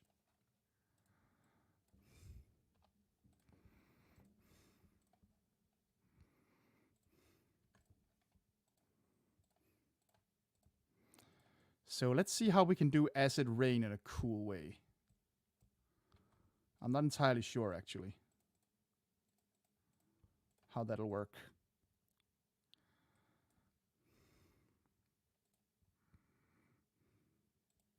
Why won't you? Come on. There we go.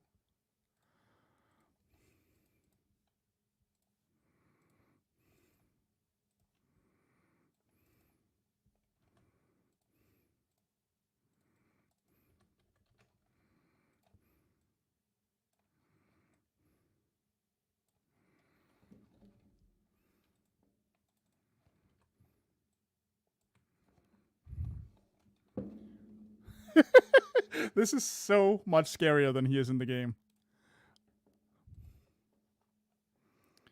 How many seasons did the high? I have no idea, man. I just know it existed. All right, let's see what we can do with that Acid Rain. This needs to be way darker.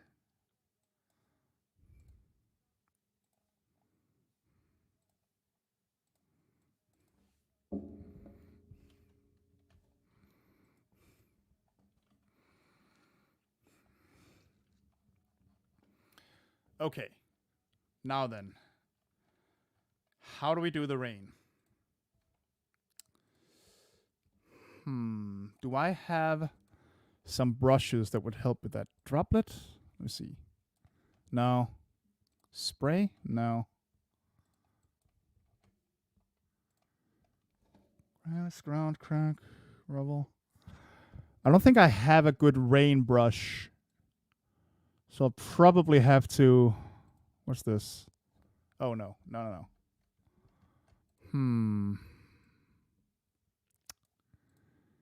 Yeah. Yeah. All right. Let's see here. We're going to set in a ruler.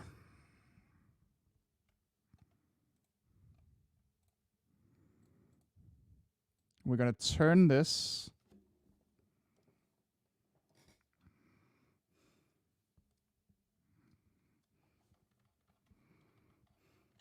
We're just going to try and have a little fun with this. No.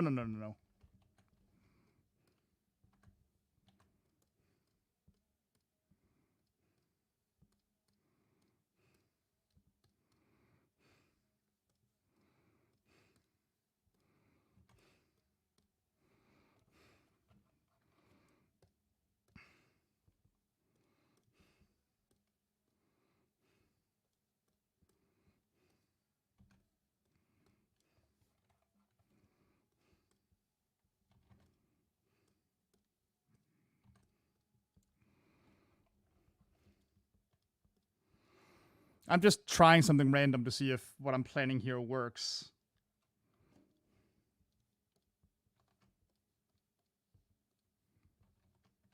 Too much back there.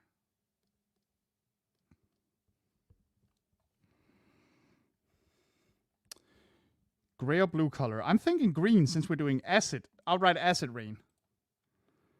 So maybe not this green, but definitely something similar.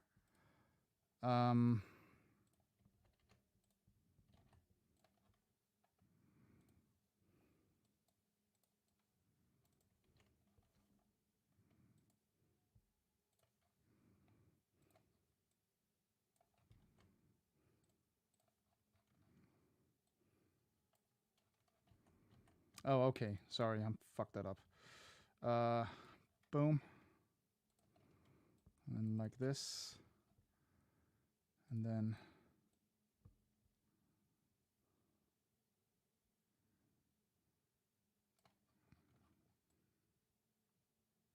Oh, wait, no. Like that. Potential gaming live streams. I mean, I do actually game stream a lot, but I do that on Twitch. I haven't done it a lot these last 2 months. That wasn't planned. I'm currently playing. Well, currently, I was playing Dragon Quest VIII, and I will return to it. I absolutely will. Game streams won't happen here on YouTube. They will happen on Twitch. So I need you to go there. Because yeah, that's just the thing. It is a little bit unfortunate, but it's just like summer heat, stuff to do. Like, on most evening, I just haven't had the energy to stream much as I would have liked to. And it's frustrating. Like, these Sunday streams that I do with John, those have been the one constant for a little while now. And that was never the intention, but that's just kind of how it ended up. Yeah, there will be game streams again. They will return. I haven't given up on that. I'm just an idiot, basically.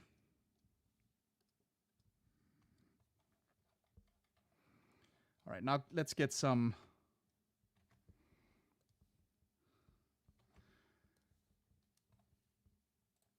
Let's get some rain hitting this delightful Oh, hold on. Can we please have that more green? Oh, God. What is happening?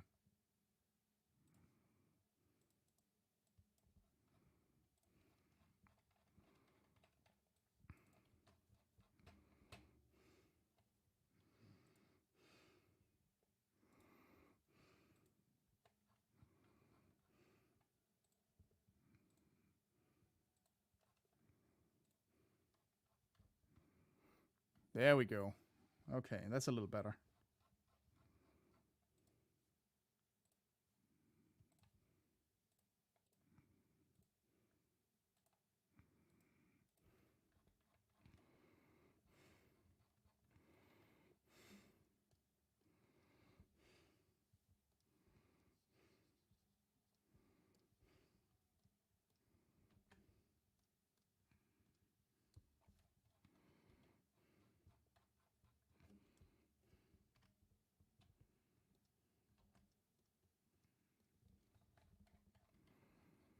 Just a couple places where the rain hits, you know?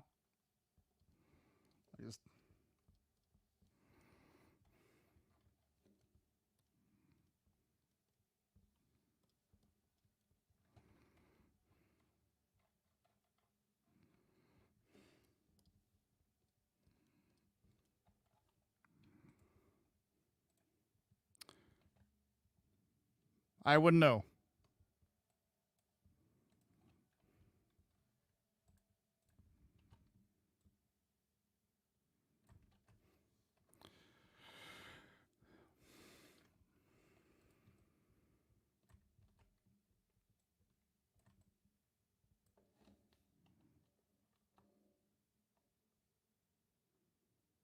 Okay, let's put this behind him.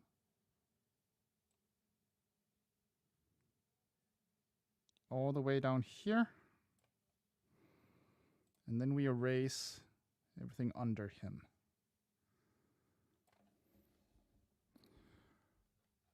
So I'm starting to think I can allow myself to be like, yes, this is it. What do you guys think?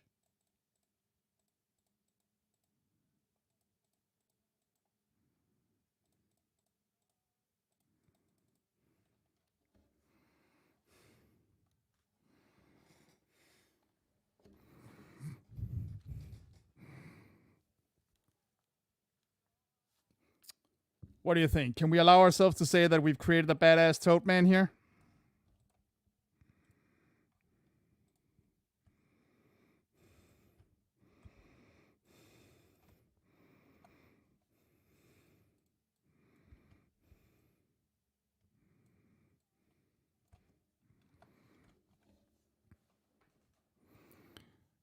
I feel like this is definitely a case where if you played the game and it was like this, you'd be a lot more intimidated than you are the little dude who like shimmies a bit. Does a little belly flop, belly dance when you meet him.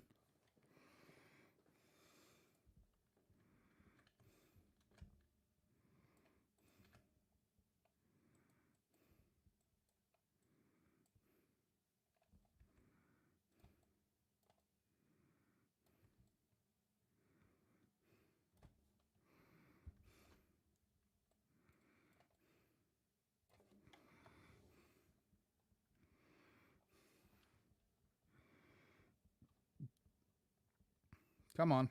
Come on. Yeah, let's say it's done. That took about 3 hours, as I said.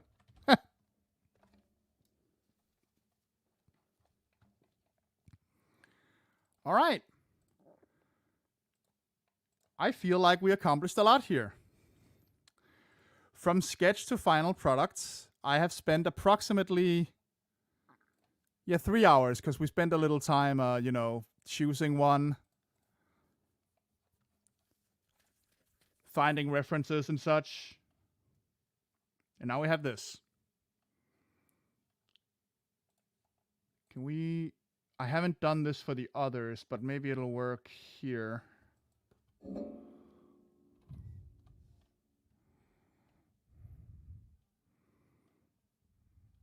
Let's do that.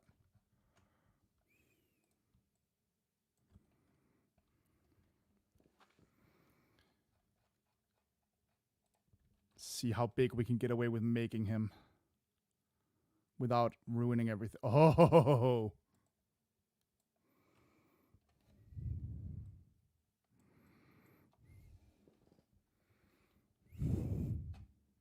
Oh wait, no. Now I might have fucked up the rain though. I need to resize the rain layer too. My bad. Give me a second. When you have to resize this many layers and this many effects, it takes it a second. Very understandably so.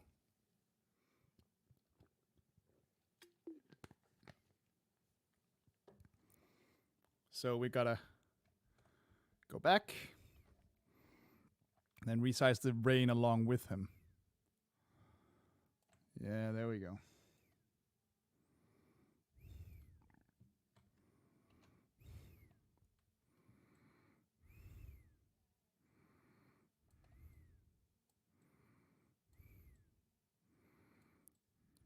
Here.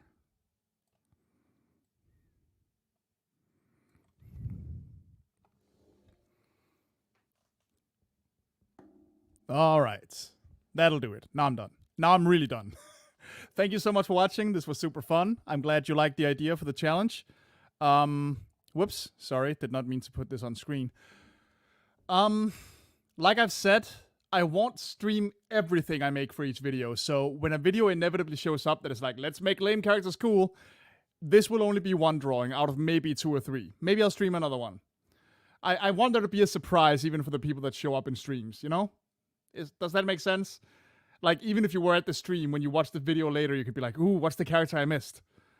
The rest of the weekend, my weekend is over in like 30 minutes. But yeah, thank you. Yeah. I think that got really good. Let's export him. I've just called the drawing Scary Toad Man. Why not?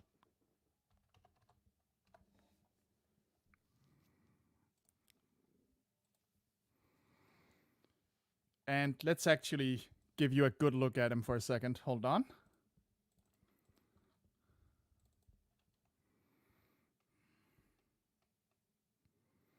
Come on.